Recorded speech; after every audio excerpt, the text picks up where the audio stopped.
إن هذا القرآن يهدي للتي هي أقوم ويبشر المؤمنين الذين يعملون الصالحات أن لهم أجرا كبيرا. نحمده ونصلي على رسوله الكريم اما بعد فاعوذ بالله من الشيطان الرجيم بسم الله الرحمن الرحيم رب اشرح لي صدري ويسر لي امري واحلل عقدة من لساني يفقهوا قولي ربي زدني علما. فاطر السماوات والارض انت ولي في الدنيا والاخرة توفني مسلما والحقني بالصالحين. اے آسمان اور زمین کے پیدا کرنے والے، تو ہی دنیا اور آخرت میں میرا ولی ہے، تو مجھے اسلام کی حالت میں فوت کرنا اور مجھے نیک لوگوں کے ساتھ ملا دینا۔ یہ ہے انبیاء علیہ السلام کی دعائیں کہ جنہوں نے اللہ سبحانہ وتعالیٰ کی قربت بھی پائی، لیکن اس کے باوجود دنیا کی صحبت میں بھی محتاط رہے کہ یہاں بھی ہمیں نیک لوگوں کا ساتھ ملے اور آخرت میں بھی ملے۔ نبی اکرم صلی اللہ علیہ وسلم کے جتنے بھی صحابہ کرام تھے یا ان کے ساتھی تھے جنہوں نے ان کی صحبت پائی تھی، وہ رضی اللہ کہلائے۔ یہ ہے وہ اچھی صحبت پانے کا نتیجہ کہ اللہ سبحانہ وتعالیٰ کی عبادت اطاعت آسان کر دیتا ہے۔ رسول اللہ صلی اللہ علیہ وسلم کے معاملات اور معمولات کو دیکھا جائے، آپ کے تعلقات کو دیکھا جائے، تو آپ اپنی ازواج کے ساتھ نہایت اچھا برتاؤ کرنے والے تھے۔ آپ ان کے ساتھ خوش خلقی سے پیش آتے۔ آپ صلی اللہ علیہ وسلم نے فرمایا، تم میں بہترین وہ ہے جو اپنے گھر والوں کے لیے اچھا ہے، اور میں تم میں سب سے بڑھ کر اپنے گھر والوں کے لیے اچھا ہوں۔ اب یہاں پر وائس ورثہ ہے دونوں چیزیں، کہ گھر بنانے میں دونوں میاں بیوی کا کردار ہوتا ہے، لہٰذا بیوی کو چاہیے کہ اپنے شوہر کے ساتھ اچھا رہے، اور شوہر کو چاہیے کہ اپنی بیوی کے ساتھ، اپنے بچوں کے ساتھ، اپنے باقی دیگر رشتہ دار جتنے ہیں ان کے ساتھ اچھا رہے۔ تو یہ بطور سنت کے اپنانا چاہیے۔ بعض دفعہ ہم اس رشتے کو بہت کیجول لیتے ہیں، یا ہم سمجھتے ہیں کہ یہ ہماری پرائیویٹ لائف ہے، ہم جیسے چاہے رہیں، جیسے چاہے ایک دوسرے کے ساتھ سلوک کریں، تو یہ ہمارے آپس کا معاملہ ہے۔ جبکہ دین میں ہم دیکھتے ہیں کہ کوئی چیز آپس کا معاملہ نہیں ہوتی ہے، ہر چیز ڈائریکٹڈ ہے، اور اللہ سبحانہ وتعالیٰ نے جیسے ہمیں ہدایات دی ہیں، جیسا کہ ہمیں سنت ملتی ہے، اسی کے مطابق اپنے رشتوں کو نبھانا بھی دینداری ہے۔ اور اپنی مرضی سے اس کے اندر اونچ نیچ کرنا، یا کسی کے ساتھ اچھا اور کسی کے ساتھ اپنی پسند کے لوگوں سے اچھا سلوک نہ کرنا، یا اپنے ہی گھر والوں کے ساتھ بد اخلاقی کرنا، یہ سب دینداری ہی میں آتا ہے کہ اس کا بھی محاسبہ ہوگا۔ لہٰذا مومن کا کوئی بھی عمل ایسا نہیں ہے جس کو وہ یہ کہہ کے اگنور کر سکے کہ یہ شاید ہمارا ذاتی معاملہ ہے۔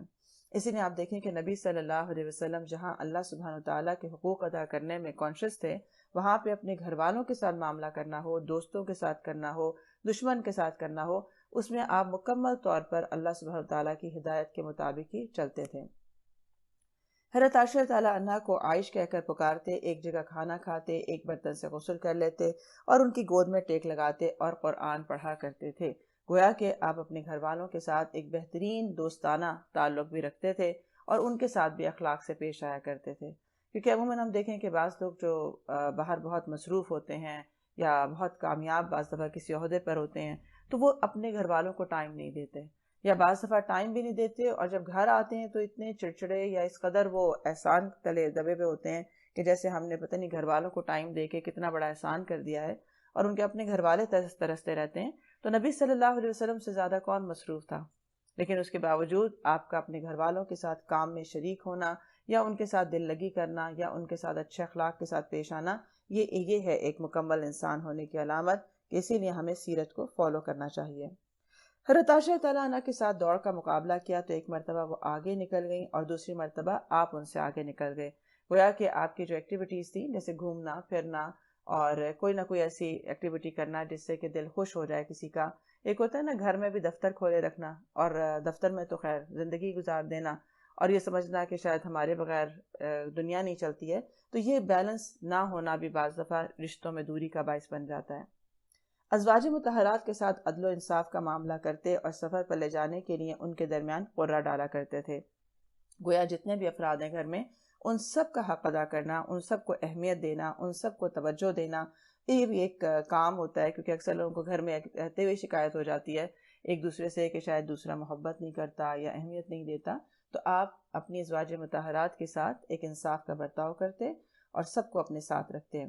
حضرت اسود سے روایت ہے کہ میں نے حضرت عائشہ تعالیٰ عنہ سے پوچھا کہ نبی صلی اللہ علیہ وسلم اپنے گھر والوں کے درمیان کیا کیا کرتے تھے، تو انہوں نے فرمایا کہ اپنے گھر میں کام کرتے اور جب نماز کا وقت آتا تو اٹھ جایا کرتے تھے۔ گویا کہ آپ اللہ کا حق بھی ادا کرتے اور بندوں کا حق بھی ادا کرتے، باہر کے کام بھی کرتے، اپنے گھر کے کاموں میں بھی شریک ہوا کرتے تھے، اور اس طرح سے جسی نے ہمیں کہا گیا ہے کہ آپ کا اسوہ جو ہے وہ کامل ہے، آپ کی ذات کامل ہے، بطور انسان کے ایک شخص کس طرح ہر ایک کو خوش رکھ سکتا ہے، ہر ایک کا حق ادا کر سکتا ہے، تو اس کی آپ عملی مثال ہیں۔ اور اسی لیے کہا گیا کہ اطیعوا اللہ و اطیعوا الرسول، کہ جیسے جیسے آپ اللہ رسول کی اطاعت کریں گے تو آپ کے اندر وہ کیپیسٹی آنا شروع ہو جاتی ہے کہ جس سے انسان ہر کام جو کرے وہ ایمان کے دائرے میں رہ کے کرے اور اجر و ثواب بھی کما سکے۔ آغاز کرتے ہیں، پارہ نمبر 27 ہے، قال فما خطبکم۔ قال فما خطبكم أيها المرسلون قالوا إنا أرسلنا إلى قوم مجرمين لنرسل عليهم حجارة من طين مسومة عند ربك للمسرفين۔ بسم اللہ الرحمن الرحیم۔ قال فما خطبكم أيها المرسلون قالوا إنا أرسلنا إلى قوم مجرمين۔ ابراہیم علیہ السلام نے کہا کہ اے اللہ سبحانہ وتعالیٰ کی طرف سے بھیجے ہوئے فرشتوں، کیا مہم آپ کو درپیش ہے؟ انہوں نے کہا ہم ایک مجرم قوم کی طرف بھیجے گئے ہیں تاکہ اس پر پکی ہوئی مٹی کے پتھر برسا دیں جو آپ کے رب کے ہاں حد سے گزر جانے والوں کے لیے نشان زدہ ہیں۔ اب یہاں بات ہو رہی تھی کہ فرشتے آئے اور ابراہیم علیہ السلام نے ان کو نہیں پہچانا کیونکہ وہ انسانی شکل میں آئے تھے، اور ان کی آؤ بھگت کے لیے وہ ایک بھنا ہوا بچڑا لے کر آئے، اور بعد میں جب دیکھا کہ وہ کھانا نہیں کھا رہے ہیں تو انہوں نے تشویش ظاہر کی، جس پر فرشتوں نے ڈسکلوز کیا یہ بات کہ وہ فرشتے ہیں اور آپ کو ایک ذی علم لڑکے کی پیدائش کی خوشخبری دینے آئے ہیں۔ اس پر آپ خوش تو ہوئے، لیکن جب ان کو یہ پوچھا کہ آپ کی اگلی مہم کیا ہے، اور انہوں نے جب یہ بتایا کہ ہم ایک قوم کے اوپر، مجرم قوم کے اوپر عذاب لے کر آنے والے ہیں، تو پھر ان کو یہ چیز بھی جو تھی انہوں نے اس چیز کا شو کیا کہ ان کے اوپر جو ہے وہ رحم کیا جائے اور یہ عذاب نہ لایا جائے۔ اب یہاں پر بات اسی چیز کی ہو رہی ہے کہ انہوں نے کہا کہ ہم مجرم قوم کی طرف بھیجے گئے ہیں تاکہ اس پر پکی ہوئی مٹی کے پتھر برسا دیں جو آپ کے رب کے ہاں حد سے گزر جانے والوں کے لیے نشان زدہ ہیں۔ نشان زدہ بہت اہم بات ہے کہ ہر شخص جب گناہ کرتا ہے یا کوئی ایسا کام کرتا ہے تو وہ سمجھتا ہے میں ایک ہجوم میں گم ہو جاؤں گا، کسی کو پتہ نہیں چلے گا کہ کس نے کیا کیا تھا۔ اسی طرح اللہ سبحانہ تعالیٰ کے حق میں کوئی کمی کرنا، یعنی جو جرم ہوتا ہے وہ کہیں نہ کہیں اللہ کے حق کے ساتھ بھی کنیکٹڈ ہوتا ہے، کیونکہ اسے گناہ قرار دینا یہ کس کے ہاتھ میں ہے؟ اللہ کے ہاتھ میں تھا۔ لہٰذا گناہ کرنا اللہ کی نافرمانی ہے، اور ایسے جرم جس پر اللہ سبحانہ تعالیٰ کی طرف سے حد جاری ہو جائے وہ خطرناک جرم میں تصور کیا جاتا ہے، کبیرہ گناہوں میں تصور کیا جاتا ہے، اور اس کی آپ سزا بھی دیکھیں کہ کوئی ایسا نہیں تھا کہ کوئی کہے کہ اچھا شاید میرا تو پتہ ہی نہیں چلے گا۔ جو عذاب تھا، جو کنکر تھے، ان کے اوپر ہر ایک کا نام لکھا ہوا تھا کہ وہ اس پر لگے گا اور اس کو ہلاک کرے گا۔ اس سے کبھی بھی جرم یا گناہ کرنے کے بعد یہ نہ سمجھا جائے کہ کسی کو پتہ نہیں چلا۔ جس کو پتہ چلنا تھا اس کو اگر پتہ چل گیا اور ہم نے معافی نہ مانگی تو پھر اس کا وبال بھی آ کر رہے گا۔ پھر ہم نے ان سب لوگوں کو نکال لیا جو اس بستی میں مومن تھے، اور وہاں ہم نے ایک گھر کے سوا مسلمانوں کا کوئی گھر نہ پایا۔ اس کے بعد ہم نے وہاں بس ایک نشانی ان لوگوں کے لیے چھوڑ دی جو دردناک عذاب سے ڈرتے ہوں۔ گویا کہ وہاں جو بستی تھی وہ اس عذاب سے ڈرنے والوں کے لیے کیوں نشانی تھی؟ تاکہ باقی لوگوں کو عبرت ہو جائے کہ اگر ہم نے بھی یہ کام کیا تو یہ انجام ہوگا۔ اسی لیے آپ دیکھیں کہ اتنا بارش ہو رہی ہے، پتھروں کی بارش ہے، اس کے باوجود ان لوگوں کو بچا لیا جو مومن تھے۔ اور یہ بار بار اللہ تعالیٰ کہتے ہیں کہ مومنوں کو بچانا ان کے حق میں شامل ہے، لیکن اصل بات یہ ہے کہ اس وقت میں اپنے آپ کو بچانا جبکہ باقی تمام لوگ نیکی نہ کر رہے ہوں، اس جرم میں ملوث ہوں اور اسے جرم بھی قرار نہ دیتے ہوں، بلکہ یہ کہتے ہوں سب کرتے ہیں، اس میں کیا حرج ہے؟ کیونکہ جب چیزیں بہت برائی عام ہو جاتی ہے تو اس میں حرج بھی نہیں لگتا، وہ ایک رواج لگتا ہے، وہ ایک روٹین لگنے لگتا ہے۔ تو تو سوائے اس کے کہ جس کو اللہ سبحانہ و تعالیٰ عقل سمجھ سے نوازے اور اس میں وہ پہچان سکے کہ کہاں حد ختم ہو جاتی ہے، کہاں مجھے اللہ کی نافرمانی سے بچنا ہے، چاہے وہ سب دنیا کرتی ہو لیکن مجھے نہیں کرنا. تو اس لیے اس چیز کو مومن کہا گیا کہ پورے معاشرے میں سے وہ چند لوگ تھے کہ جن کو بچایا گیا. اور تمہارے لیے نشانی ہے موسیٰ علیہ السلام کے قصے میں، جب ہم نے اسے سری سند کے ساتھ فرعون کے پاس بھیجا تو وہ اپنے بلبوتے پر اکڑ گیا اور بولا یہ جادوگر ہے یا مجنون ہے. آخرکار ہم نے اسے اور اس کے لشکروں کو پکڑا اور سب کو سمندر میں پھینک دیا اور وہ ملامت زدہ ہو کر رہ گیا. تو گویا جو جس کا ساتھ دیتا ہے، جو جس کو فالو کرتا ہے، انجام میں اسی کے ساتھ ہوگا، کیونکہ صرف اس کو نہیں پکڑا، اس کے ساتھ جتنے لشکر تھے، اس کے ساتھ ڈیرے والے برائی میں جتنے لوگ تھے، ان سب کو پکڑ کر اسی ایک ہی مصیبت میں گرفتار کر دیا. اور تمہارے لیے نشانی ہے عاد میں، جب کہ ہم نے ان پر ایک ایسی بے خیر ہوا بھیج دی کہ جس چیز پر بھی وہ گزر گئی اسے بوسیدہ کر کے رکھ دیا. اور تمہارے لیے نشانی ہے سمود میں، جب ان سے کہا گیا تھا کہ ایک خاص وقت تک مزے کر لو، مگر اس تنبیہ پر بھی انہوں نے اپنے رب کے حکم سے سرتابی کی. آخرکار ان کے دیکھتے دیکھتے ایک اچانک ٹوٹ پڑنے والے عذاب نے ان کو آ لیا، پھر نہ ان میں اٹھنے کی سکت تھی اور نہ وہ اپنا بچاؤ کر سکتے تھے. اب مختلف اقوام کی کیوں بتایا جا رہا ہے، نشانیاں کیوں دکھائی جا رہی ہیں؟ کیونکہ یہ سب وہ قوم تھی جو کہ بہت پاورفل تھے، بہت کانفیڈنٹ تھے کہ جو ہمارے پاس ہے وہ کسی کے پاس نہیں ہے، اور جو جرم تھا اس پہ اکڑ کے سرکشی کے ساتھ جرم کیا کرتے تھے، بے خوف ہو کے جرم کیا کرتے تھے. لہٰذا جب ان کے پر عذاب آیا تو وہ وہاں سے آیا جہاں سے ان کے وہم و گمان میں بھی نہیں تھا. اور ان سب سے پہلے ہم نے نوح علیہ السلام کی قوم کو ہلاک کیا، کیونکہ وہ فاسق لوگ تھے، وہ حد کراس کرنے والے لوگ تھے. آسمان کو ہم نے اپنے زور سے بنایا ہے اور ہم اس کی قدرت رکھتے ہیں، زمین کو ہم نے بچھایا اور ہم بڑے ہی اچھے ہموار کرنے والے ہیں، اور ہر چیز کے ساتھ ہم نے جوڑے بنائے ہیں، شاید کہ تم اس سے سبق حاصل کرو. پس دوڑو اللہ کی طرف، میں تمہارے لیے اس کی طرف سے صاف صاف خبردار کر دینے والا ہوں. اور نہ بناؤ اللہ کے ساتھ کوئی دوسرا معبود، میں تمہارے لیے اس کی طرف سے صاف صاف خبردار کر دینے والا ہوں. اب کرنے کا کام بھی بتا دیا اور جو بچنے کا کام ہے وہ بھی بتا دیا. اسی طرح اللہ سبحانہ تعالیٰ بار بار ایک عذاب کی یا ایک قوم کی بات کر کے پھر اپنی نشانیوں کی طرف آتے ہیں کہ انسان یہ دیکھے کہ یہ سب چیزیں جو اس کے لیے بنائی گئی ہیں، چاہے وہ زمین ہے، چاہے وہ جوڑے ہیں، یا کوئی بھی جو وسائل دیے گئے ہیں، وہ اللہ سبحانہ تعالیٰ نے اس لیے دیے ہیں تاکہ ہم اس کی اطاعت میں آسانی کر سکیں، یعنی ہمارے لیے آسان ہو جائے. اگر ہم ایک اچھے ماحول میں رہتے ہیں، ہمیں اچھے وسائل دیے ہوئے ہیں، تو اس کو اللہ کی راہ میں خرچ کیا جائے. اور ساتھ ہی کہا گیا ہے کہ فَفِرُّوا إِلَى اللَّهِ إِنِّي لَكُم مِّنْهُ نَذِيرٌ مُّبِينٌ. بس تم دوڑو. اب یہاں پہ جو لفظ ہے دوڑ کا، یہ بہت اہم ہے کہ اللہ کی طرف چل کے نہ جاؤ، سستی سے نہ جاؤ، یہ نہ کو اچھا دیکھیں گے، سوچیں گے، چلے جائیں گے، پھر ہوگا، بلکہ کیا کرو، فَفِرُّوا إِلَى اللَّهِ، دوڑ لگا دو اللہ کی طرف سے. اور اسی نے آپ دیکھیں کہ اللہ کی طرف دوڑنا سعادت مندی ہے، اور اللہ سے دوڑنا یہ بدبختی ہے. کچھ لوگ ہوتے ہیں نا، دوڑ تو رہے ہوتے ہیں لیکن بالکل اللہ سبحانہ وتعالیٰ کی ہدایات کے اپوزٹ جا رہے ہوتے ہیں، اللہ سے بھاگتے ہیں، دین والوں سے بھاگتے ہیں، دین سے بھاگتے ہیں، اس کی نصیحت سے بھاگتے ہیں. اور کچھ ہوتے ہیں وہ اللہ تعالیٰ کی بات سننے کے لیے دوڑتے ہیں، اللہ کی طرف دوڑتے ہیں، نیکیوں کی طرف دوڑتے ہیں. تو دیکھنے کی بات یہ ہے کہ دونوں کی دوڑ کس طرف ہے اور اسی کے مطابق ان کی سعادت مندی یا بدبختی ہے. اسی لیے آپ دیکھیں عام لوگوں کا دوڑنا ہوتا ہے، جہالت سے علم کی طرف دوڑنا ہوتا ہے، پھر اسی طرح چستی سے دوڑنا.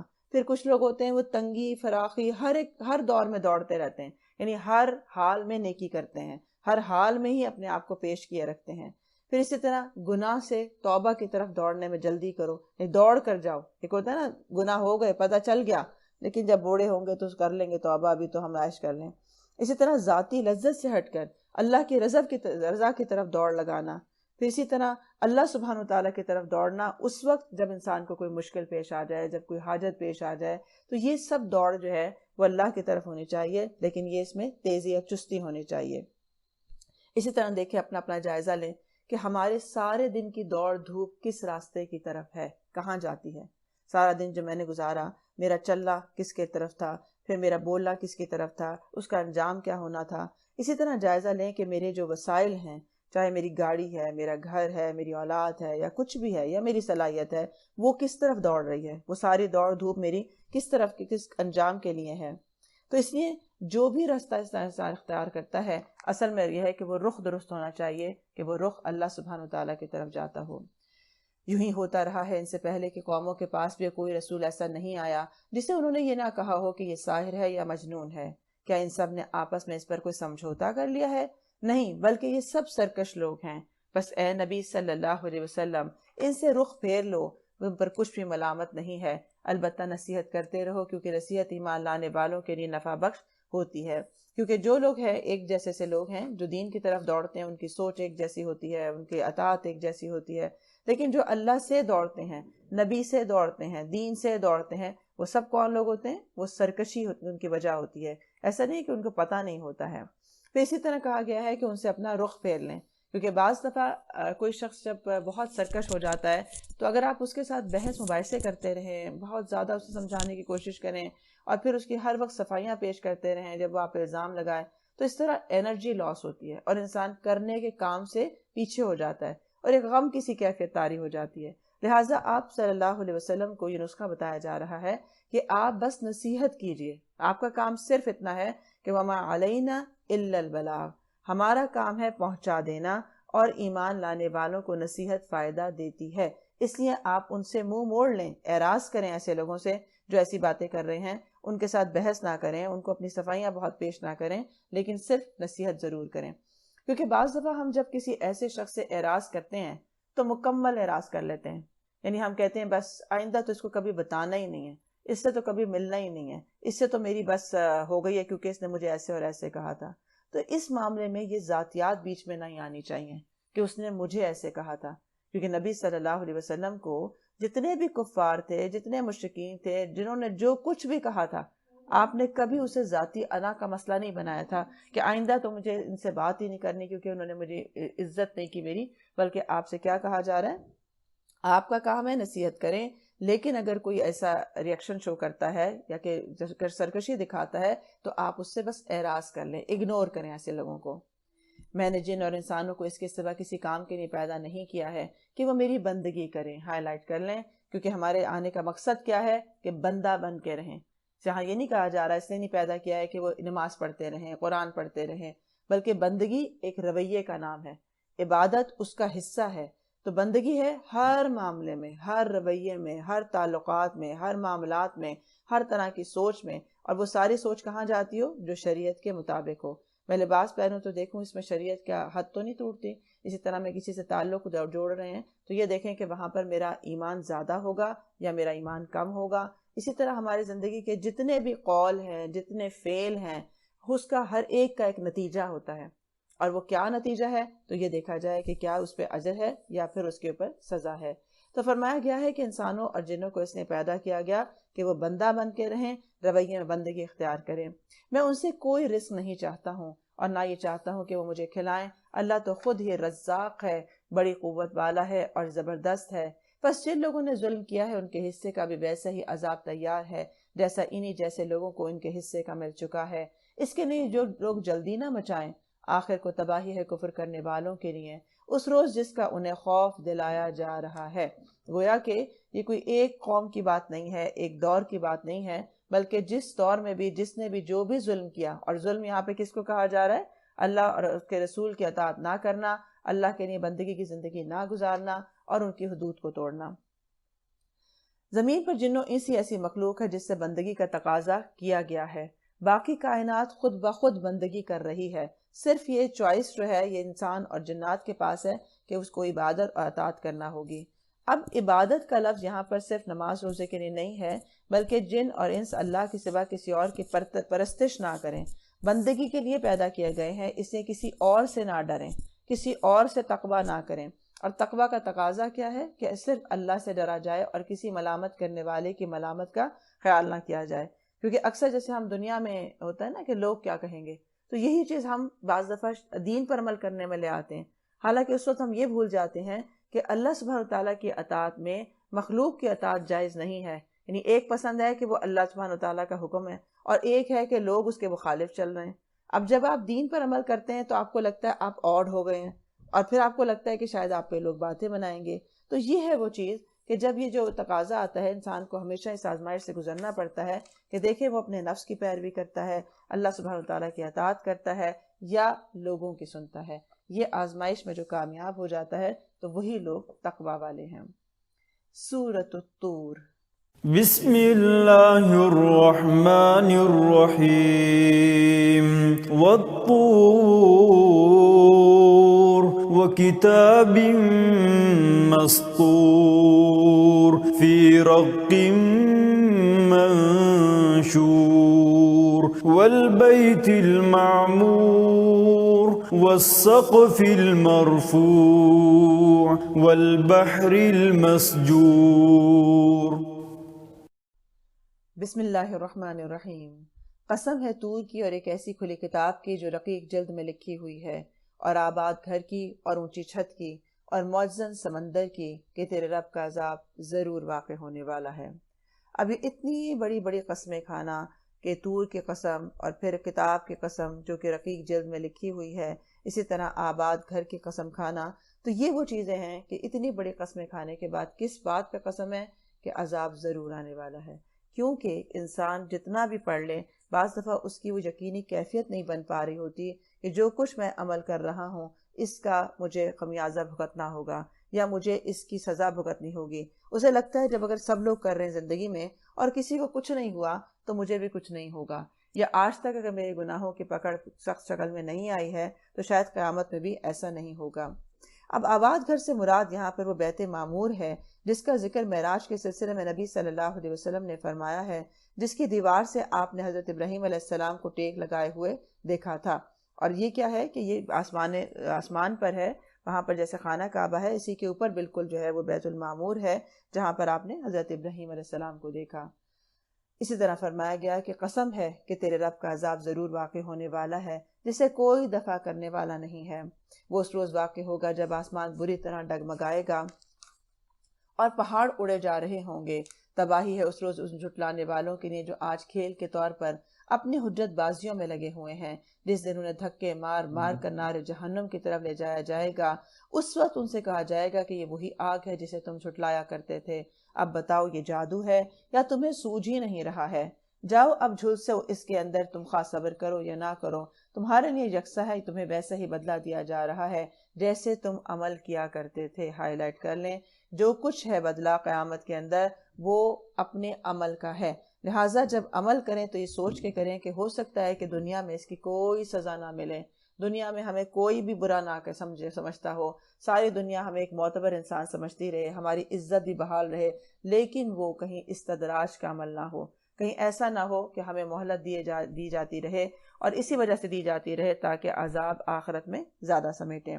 لہٰذا یہ جو اللہ تعالیٰ نے ہمارے پردے ڈالے ہوتے ہیں کہ ہم غلط کر کر بھی عزت زندگی گزارتے ہیں، تو اس سے ڈرنا چاہیے کہ کہیں ایسا نہ ہو کہ ایک دم جو پکڑ آئے اور وہ ہماری رسوائی کا ذریعہ ہو جائے۔ اسی لیے اور کہا کیا جا رہا ہے کہ آج اپنے کھیل کے طور پر حجت بازیوں میں لگے ہوئے ہیں۔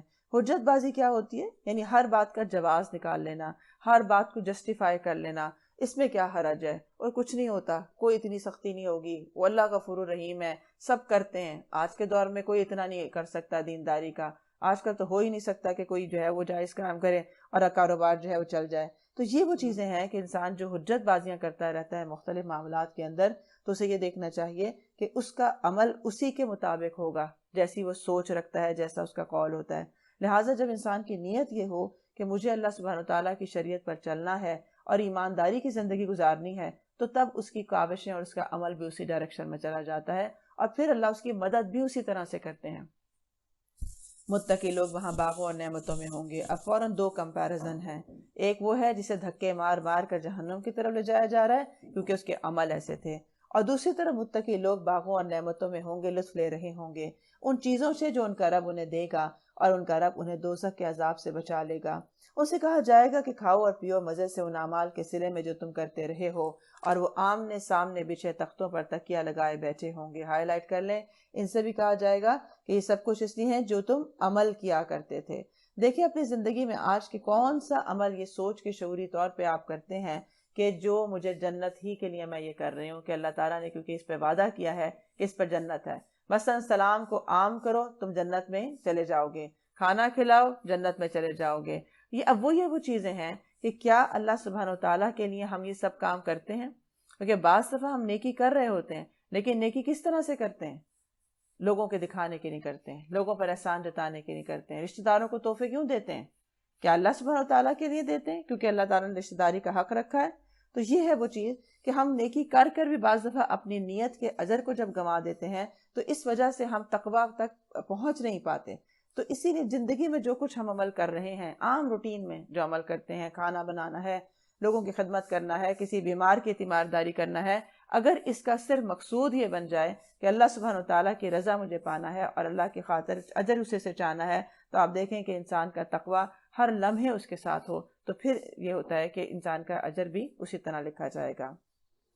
اب کیا ہیں یہ لوگ اپنے عمل کیسے کیا کرتے تھے؟ یہ اپنے گھر والوں میں بھی ڈرتے ہوئے رہتے تھے، جیسے کہ ایک جگہ آتا ہے آیت میں یہ بات کہ ہم اس لیے جنت میں آ گئے تھے، آمنے سامنے بچھے ہوئے تختوں پر تکیہ لگائے بیٹھے ہوں گے اور ہم خوبصورت آنکھوں والی حوریں ان سے بیاہ دیں گے.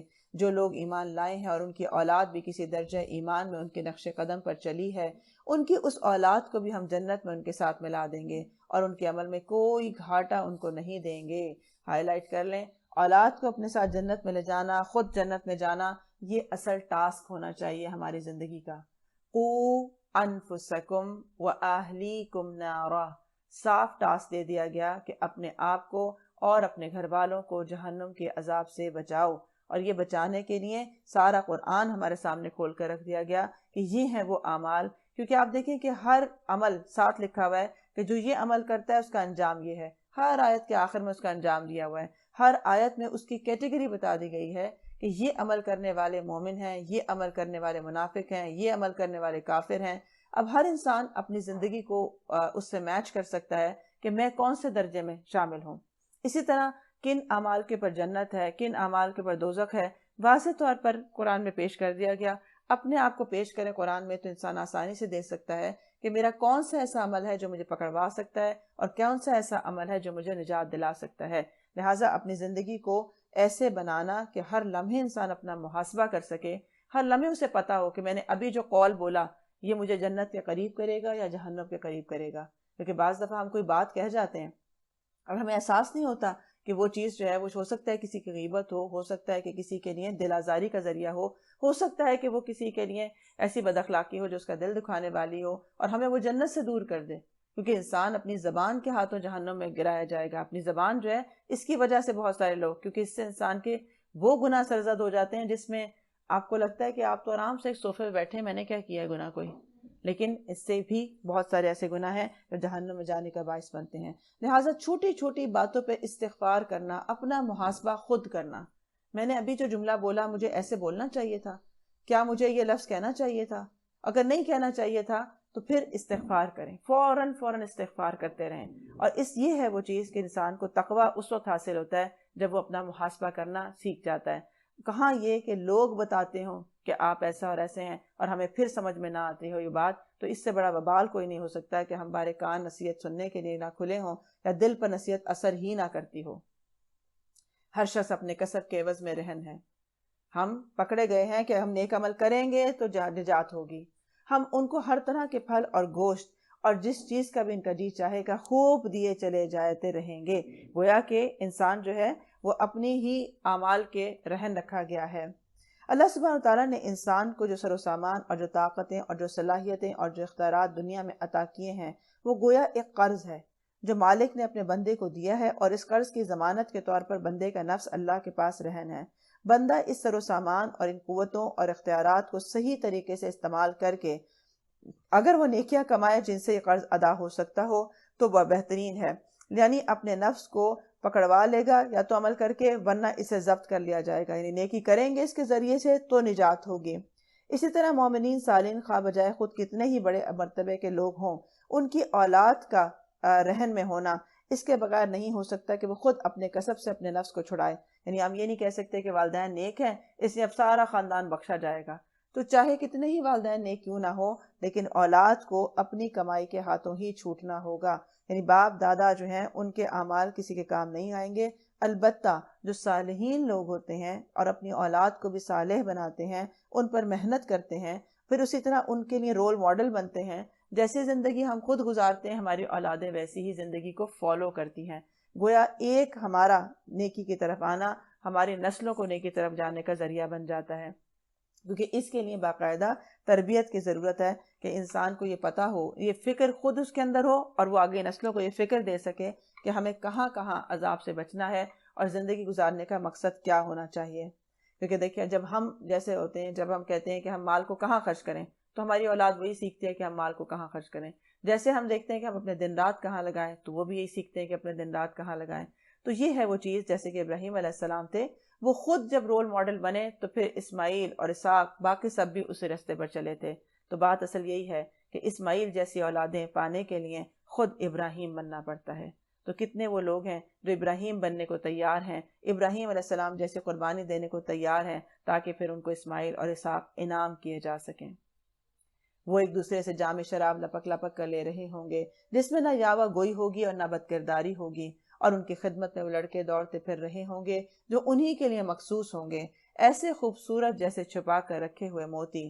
یہ لوگ آپس میں ایک دوسرے سے دنیا میں گزرے ہوئے حالات پوچھیں گے، یہ کہیں گے کہ ہم پہلے اپنے گھر والوں میں ڈرتے ہوئے زندگی بسر کرتے تھے، آخرکار اللہ نے ہم پر فضل فرمایا اور ہمیں جھلسا دینے والی ہوا کے عذاب سے بچا لیا۔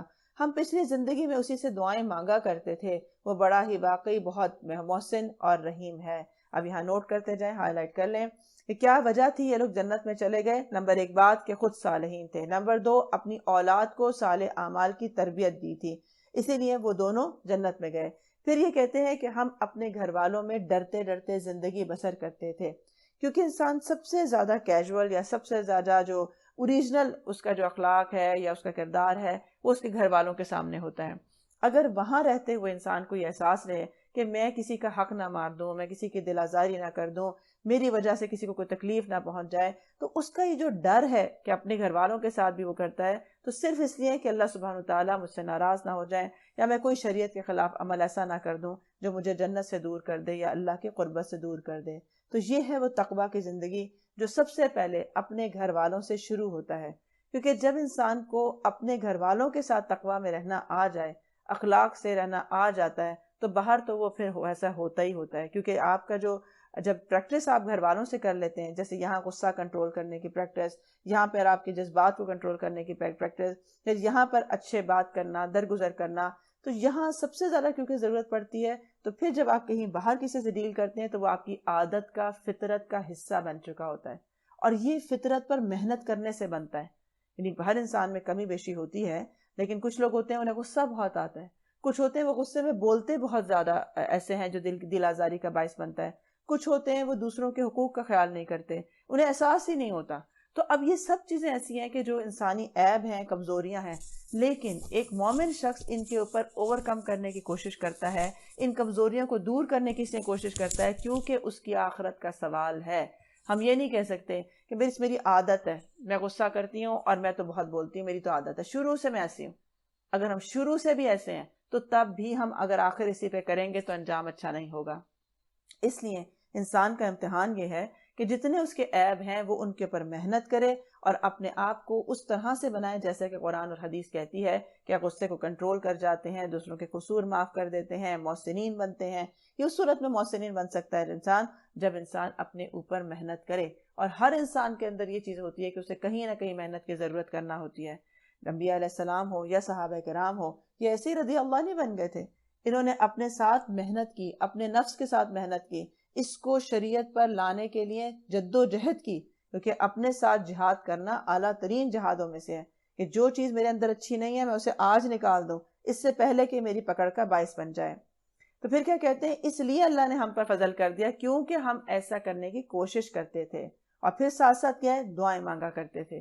گویا کہ جو کام ہم سے نہیں ہو رہا ہوتا یا بعض عادات ہم سے نہیں چھوٹ رہی ہیں جو ہونی چاہیے، تو اللہ سے دعائیں کرتے رہیں کہ اللہ تعالیٰ مجھے یہ میرے اندر سے یہ برائی نکال دے تاکہ میں ایک متقی مومن بن سکوں۔ اسی طرح کچھ ایسے اعمال ہیں جو آپ کرنے کی کوشش کرتے ہیں لیکن آ نہیں رہے ہیں، اس کے لیے بھی دعا کریں کہ اللہ تعالیٰ میری اس کوشش میں برکت دے دے، مجھے یہ عادت ہو جائے۔ مثلا آپ کہتے ہیں کہ میں کسی پر کو درگزر کر سکوں، میں احسانات دوسروں پہ کر سکوں بلا کسی لالچ کے، بغیر کسی بدل کے، یا اللہ میرے اندر یہ صفت پیدا کر دے۔ تو یہ ہے وہ چیزیں کہ جو اس کو فکر ہوگی اپنی، وہ پھر اپنے لیے دعائیں بھی کرے گا، کوشش بھی کرے گا، نصیحت کو بھی قبول کرے گا، قرآن سے بھی سبق حاصل کرے گا اور بندگی کی زندگی گزارے گا۔ بس اے نبی صلی اللہ علیہ وسلم تم نصیحت کیے جاؤ اپنے رب کے فضل سے، نہ تم کاہن ہو اور نہ مجنون ہو۔ بار بار ایک لفظ ہو رہا ہے نصیحت کیجئے، نصیحت کیجئے۔ اب یہ نصیحت کون سی ہے؟ جو مومن کو فائدہ دیتی ہے۔ لیکن کتنے % وہ لوگ ہیں جو نصیحت سن پاتے ہیں؟ میجورٹی وہ ہے جو نصیحت سننا ہی نہیں چاہتی ہے، کیونکہ ہم جب اپنی عادات کے عادی ہو جاتے ہیں، اپنی برائیوں کے، اپنے منمانی کے، اپنی سرکشی کے عادی ہو جاتے ہیں، تو ہمیں نصیحت بری لگتی ہے، کیونکہ ہم سرکشی پر ہی زندگی گزارنا چاہتے ہیں۔ نصیحت اس کو اچھی لگتی ہے جس کی پوری نیت یہ ہوتی ہے کہ مجھے ایک اچھی زندگی ایسی گزارنی ہے جو اللہ کی اطاعت کے عین مطابق ہو، اور پھر وہ ڈھونڈتا پھرتا ہے کوئی مجھے نصیحت کر دے، اور جب کوئی اسے نصیحت کر دے تو اس کو وہ فائدہ دیتی ہے، وہ فوراً شکر گزار ہوتا ہے، شکر ہے آپ نے مجھے یاد کروا دیا، شکر ہے آپ نے مجھے بتا دیا۔ تو اسی لیے آپ دیکھیں کہ دو لوگوں میں بڑا واضح فرق ہوتا ہے کہ کوئی لوگ نصیحت لیتے ہیں بہت عمدگی سے لیں گے، شکر گزار ہو کے لیں گے، شکر ہے مجھے کسی نے پوائنٹ آؤٹ کر دیا۔ حضرت عمر رضی اللہ عنہ ہے، کہتے ہیں اللہ تعالیٰ اس پر رحم کرے جو مجھے میرے عیبوں کا تحفہ بھیجے۔ کتنے لوگوں کے اندر یہ ظرف ہے کہ عیبوں کا تحفہ بھیجا جائے، اور جو کہ اسی کی خیر خواہی کے لیے بتایا جا رہا ہوتا ہے کہ ایسے نہ کرو یا ایسے کر لو، لیکن کتنے لوگ ہیں جو اپنے ساتھ خود خیر خواہ ہو پاتے ہیں؟ کیا یہ لوگ کہتے ہیں کہ یہ شخص شاعر ہے جس کے حق میں ہم گردش ایام کا انتظار کر رہے ہیں؟ اسے کہو اچھا انتظار کرو، میں بھی تمہارے ساتھ انتظار کرتا ہوں۔ کیا ان کی عقلیں انہیں ایسی ہی باتیں کرنے کے لیے کہتی ہیں، یا در حقیقت یہ دشمنی میں حد سے گزرے ہوئے لوگ ہیں؟ کیا یہ کہتے ہیں کہ اس شخص نے قرآن خود گھڑ لیا ہے؟ اصل بات یہ ہے کہ یہ ایمان لانا نہیں چاہتے ہیں۔ اگر یہ اپنے اس قول میں سچے ہیں تو اسی شان کا ایک کلام تو بنا کر لائیں۔ ہائی لائٹ، اصل بات یہ ہے کہ یہ ایمان لانا نہیں چاہتے ہیں، کیونکہ نصیحت بھی کون نہیں لینا چاہتا، کون بات نہیں سننا چاہتا، کون اپنی زندگی کے پیٹرن کو نہیں بدلنا چاہتا؟ جو ایمان نہیں لانا چاہتا۔ تو اس کا ڈائریکٹ تعلق ہے ہر انسان کے ایمان سے۔ جس میں جتنا ایمان زیادہ ہوتا ہے وہ نصیحت کو کان لگا کر سنتا ہے، اسے کوئی راہ چلتا بھی نصیحت کر دے گا نا تو وہ کان لگا کے سنتا ہے۔ لیکن جب ہم دیکھیں کہ بعض دفعہ ہمیں ہی کوئی نصیحت کرنے والے اللہ نے ہمارے اپنے گھر میں دیے ہوئے ہوتے ہیں، لیکن ہم اس پہ کان کیوں نہیں دھرتے؟ کیونکہ ہم کہتے ہیں وہ تو خواہ مخواہ فلاں میرے پیچھے پڑا رہتا ہے، ایسے ہی کہتا رہتا ہے، میں نہیں ایسی ہوں، فلاں کوئی کہ وہ تو ایسے ہی کہہ رہا ہے، اس کو کیا پتا کہ میں اصل میں کیا ہوں، لوگوں آپ کو کیا پتا میرے دل میں کیا ہے۔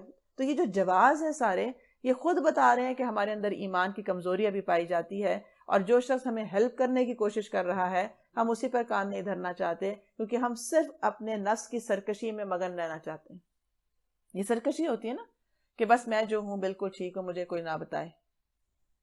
کیا یہ کسی خالق کے بغیر خود پیدا ہو گئے ہیں، یا یہ خود اپنے خالق ہیں، یا زمین اور آسمانوں کو انہوں نے پیدا کیا ہے؟ اصل بات یہ ہے کہ یہ یقین نہیں رکھتے ہیں۔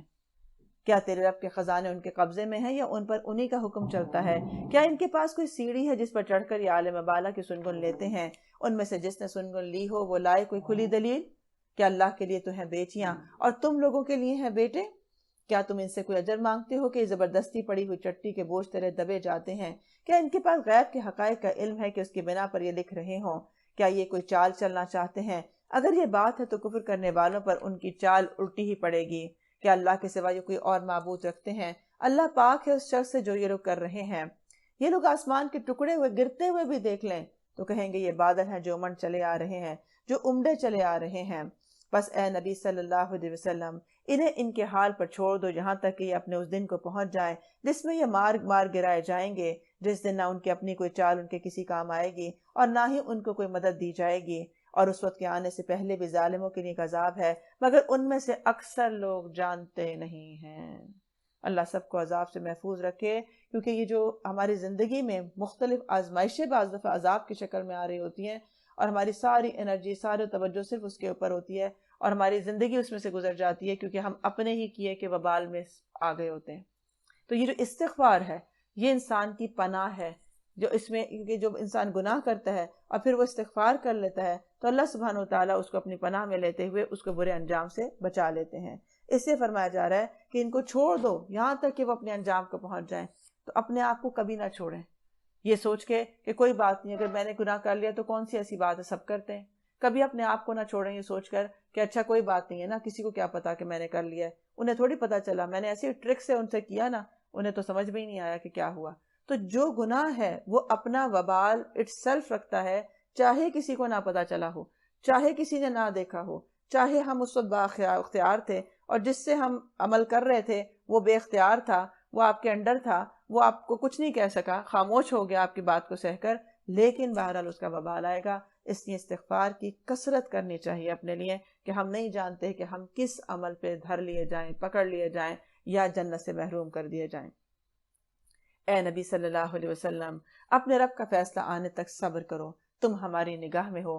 جب تم اٹھو تو اپنے رب کی حمد کے ساتھ اس کی تسبیح کرو، رات کو بھی اس کی تسبیح کیا کرو، اور ستارے جب پلٹ جاتے ہیں اس وقت بھی تسبیح کرو۔ ہائی لائٹ کر لیں، تسبیح کا حکم بار بار آ رہا ہوتا ہے، جو کہ غموں کا علاج ہے، انسان کے ڈپریشن دور کرتا ہے، اسی طرح اللہ سبحانہ وتعالیٰ کی مدد پانے کا ذریعہ ہے۔ اسی طرح انسان جب تنگ ہوتا ہے کسی حالات سے یا کسی کی باتوں سے، یا جب نیکی پر آتا ہے لوگ اس کو کرنے نہیں دیتے، تو اس وقت اللہ کی تسبیح کرنے کو کہا جا رہا ہے۔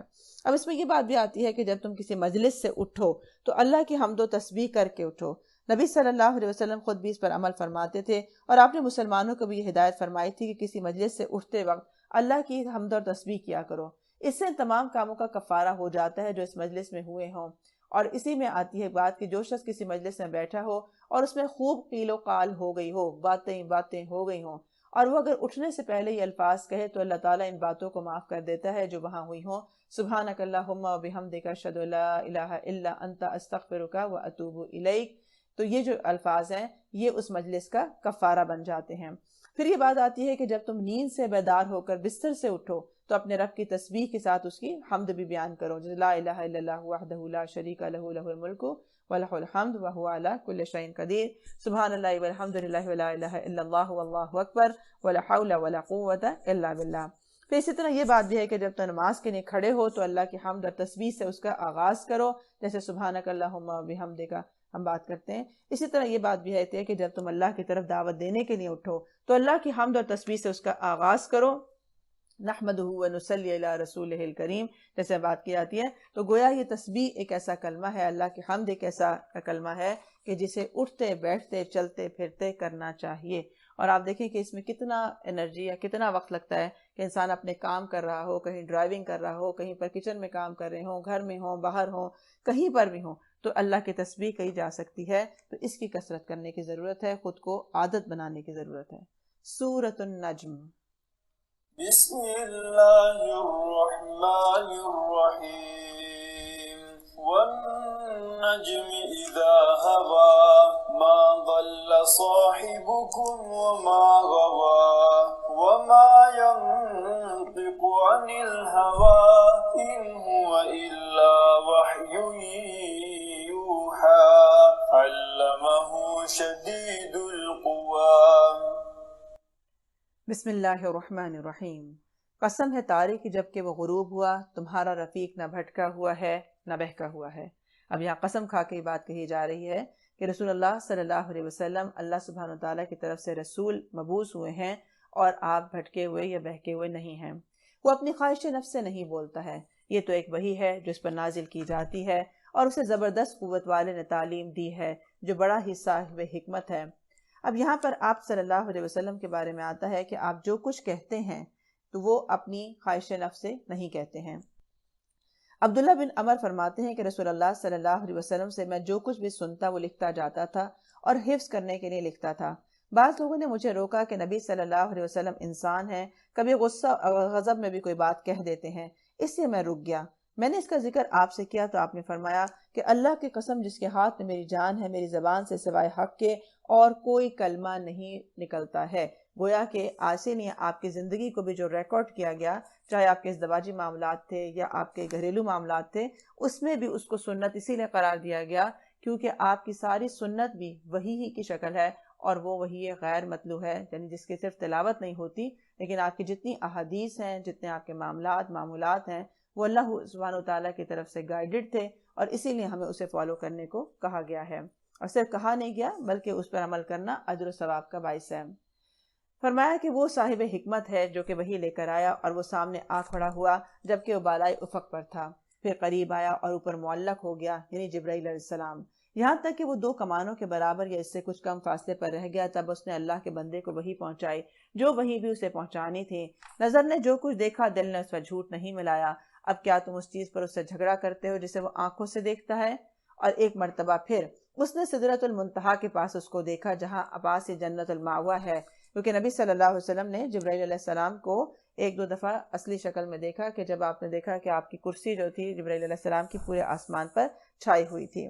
اس وقت سدرت پر چھا رہا تھا جو کہ چھا رہا تھا، اور نگاہ نہ چندھیائی اور نہ حد سے متجاوز ہوئی، اور اس نے اپنے رب کی بڑی بڑی نشانیاں دیکھیں، کیونکہ جب آپ صلی اللہ علیہ وسلم کو معراج پر لے جایا گیا تو آپ کو جنت جو دوزخ کا مشاہدہ کروایا گیا، بڑی بڑی نشانیاں دکھائی گئی تھیں۔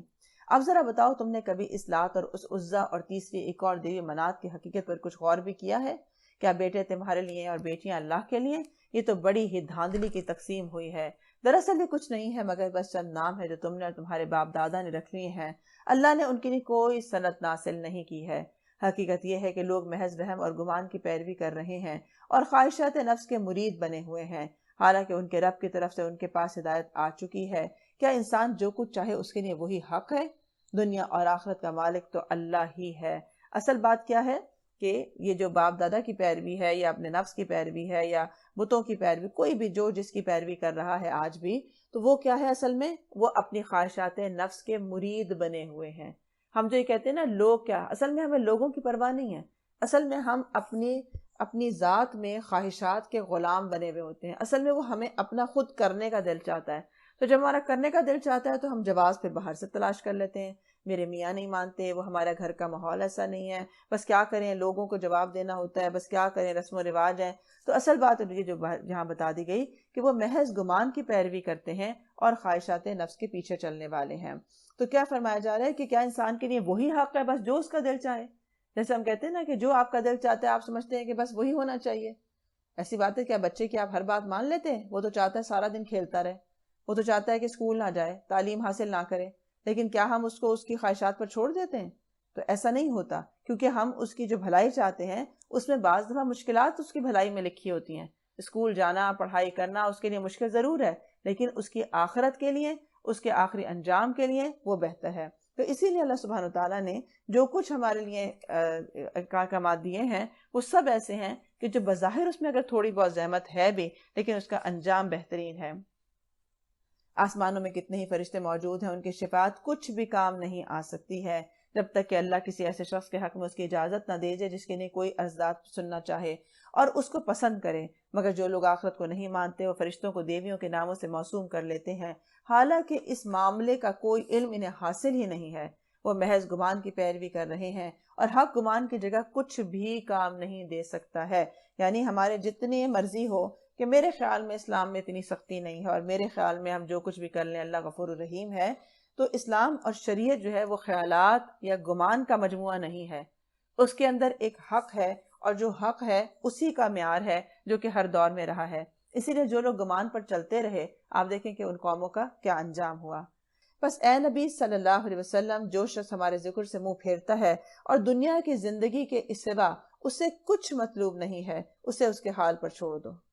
ان لوگوں کا مبلغ علم بس یہی کچھ ہے۔ یہ بات تیرا رب ہی زیادہ جانتا ہے کہ اس کے راستے سے کون بھٹک گیا ہے اور کون سیدھے راستے پر ہے، اور زمین اور آسمانوں کی ہر چیز کا مالک اللہ ہی ہے۔ تو گویا جس نے اللہ کے ذکر سے منہ پھیرا، دنیا کی زندگی کو اپنا اصل مقصود بنایا، دنیا ہی کی رضا لینا، انہی میں خوش رہنا، انہی میں مگن رہنا، یہاں کی کامیابی کو کامیابی آخری سمجھنا، چاہے وہ حلال کے ذریعے ہو، حرام کے ذریعے سے ہو، اور پھر ان کو ان کے حال پہ کیوں چھوڑ دو؟ کیونکہ وہ جو کچھ اپنے ساتھ کر رہے ہیں اللہ ہی بہتر جانتا ہے کہ کون سیدھے راستے پر ہے کون نہیں، کیونکہ وہ اپنے آپ کو تو ہر شخص سے سمجھتا ہے کہ میں نے کیا کیا ہے، میں تو بالکل ٹھیک ہوں۔ کیوں کر دو، ان کو کیوں چھوڑ دیا جائے؟ تاکہ اللہ برائی کرنے والوں کو ان کے عمل کا بدلہ دے اور ان لوگوں کو اچھی جزا سے نوازے جنہوں نے نیک رویہ اختیار کیا ہے، جو بڑے بڑے گناہوں اور کھلے کھلے قبیح افعال سے پرہیز کرتے ہیں، اور اللہ یہ کہ کچھ قصور ان سے سرزد ہو جائیں۔ بلا شبہ تیرے رب کا دامن مغفرت بہت وسیع ہے۔ یعنی جو شخص بھی غلط کر لیتا ہے اور اسے احساس ہو جاتا ہے تو اسے چاہیے کہ فوراً پلٹ آئے۔ اگر وہ بہت دور جا کر بھی پلٹتا ہے تو اللہ تعالیٰ معاف کرنے والا ہے۔ وہ تمہیں اس وقت سے خوب جانتا ہے جب اس نے زمین سے تمہیں پیدا کیا اور جب تم اپنی ماؤں کے پیٹوں میں ابھی جنین ہی تھے۔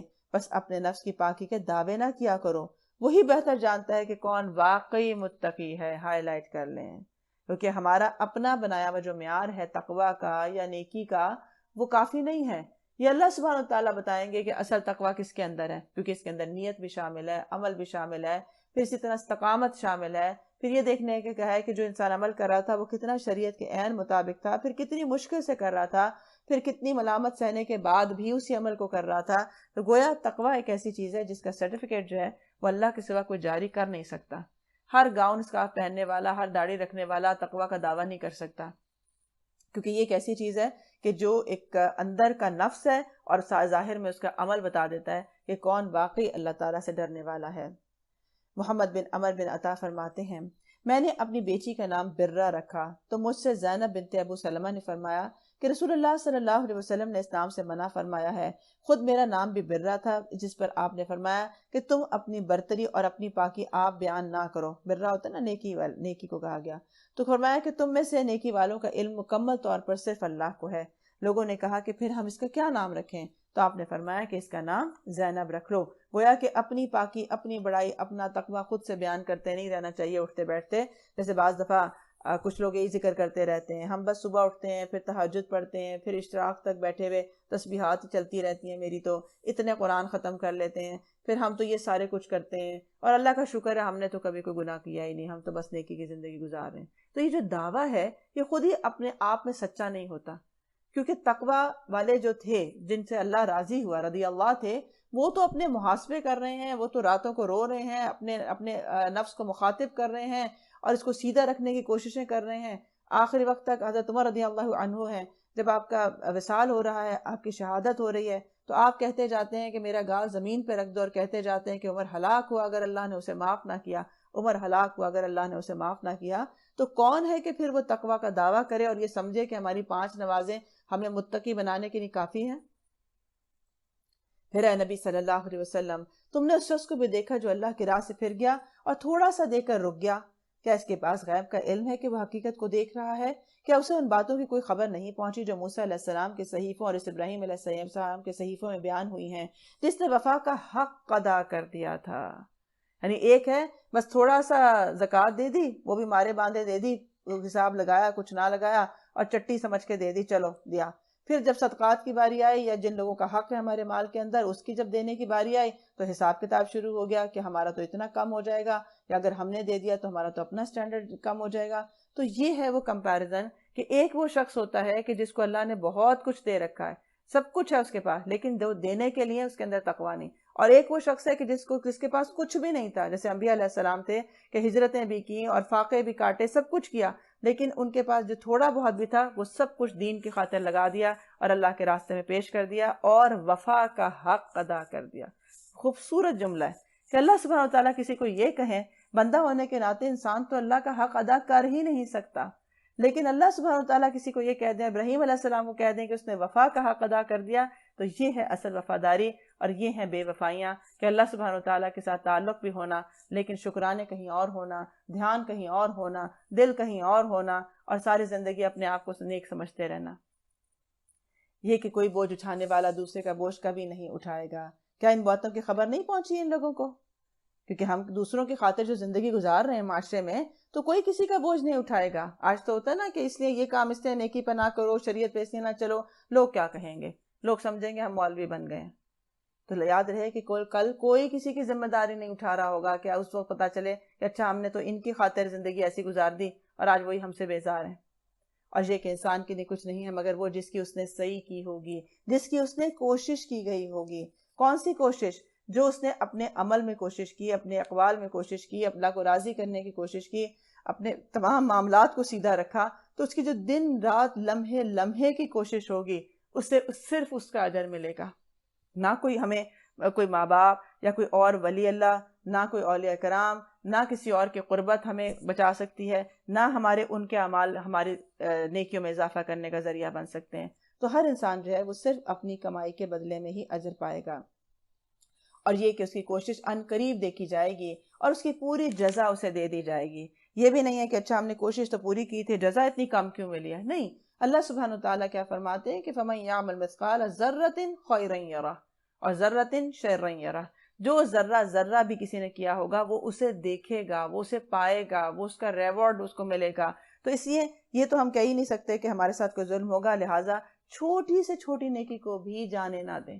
حتیٰ کہ کسی اپنے بھائی کے لیے مسکرا کے ملنا، اور مسکرا کے ملنا باہر والا نہیں ہے کہ کوئی باہر سے آ جائے تو ہم مسکرا لیں گے. یہ اپنے ہی گھر کے اندر کے اخلاق ہیں.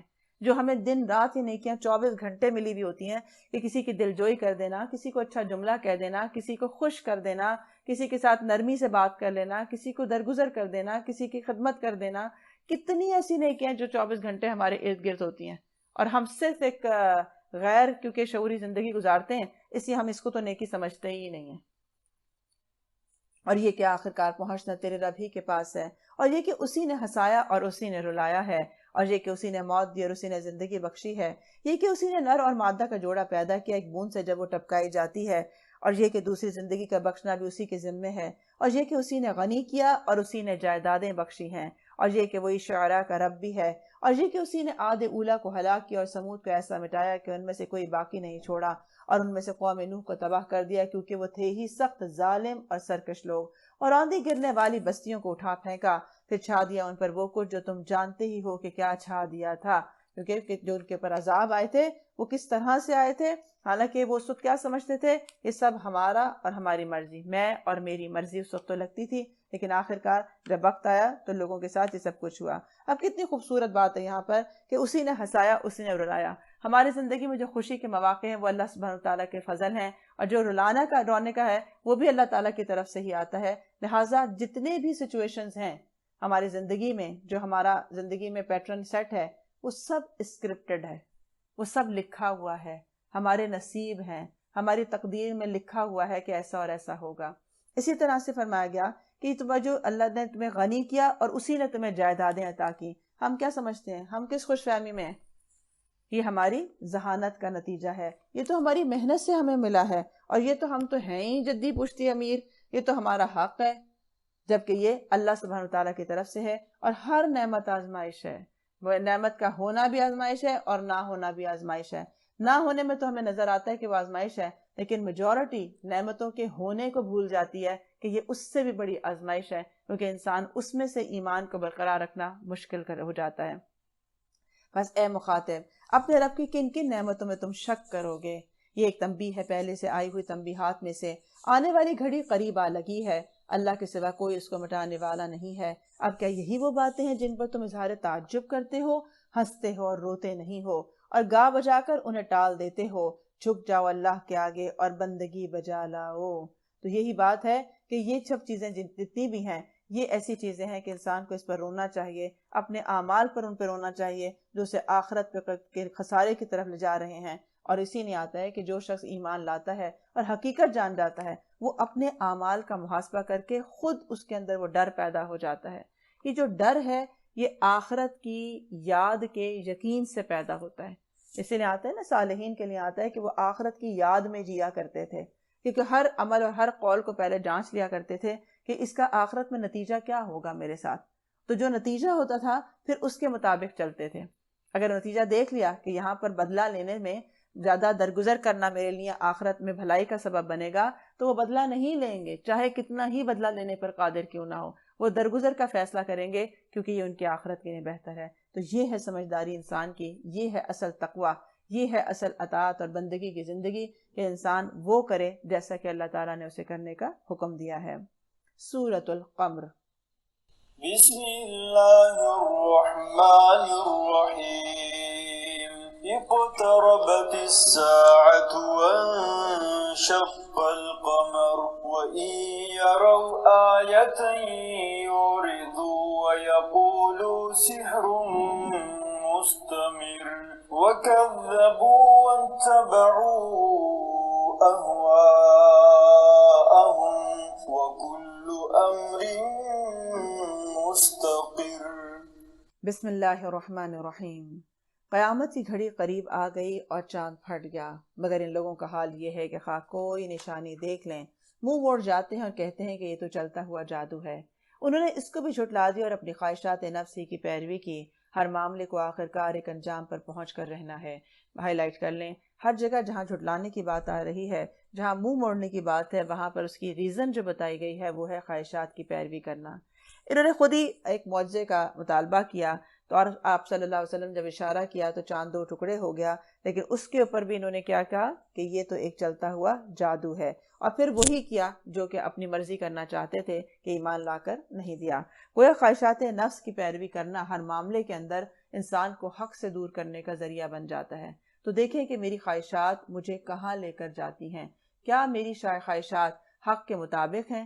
کیونکہ اگر ہمارا اپنا ہی نفس ہمیں وہ خواہش کرتا ہے کہ جو شریعت کے مطابق نہیں ہے، تو گویا اپنا ہی نفس جو ہے وہ شیطان کا پیروکار ہے، لہٰذا اس سے بھی محتاط رہنا چاہیے۔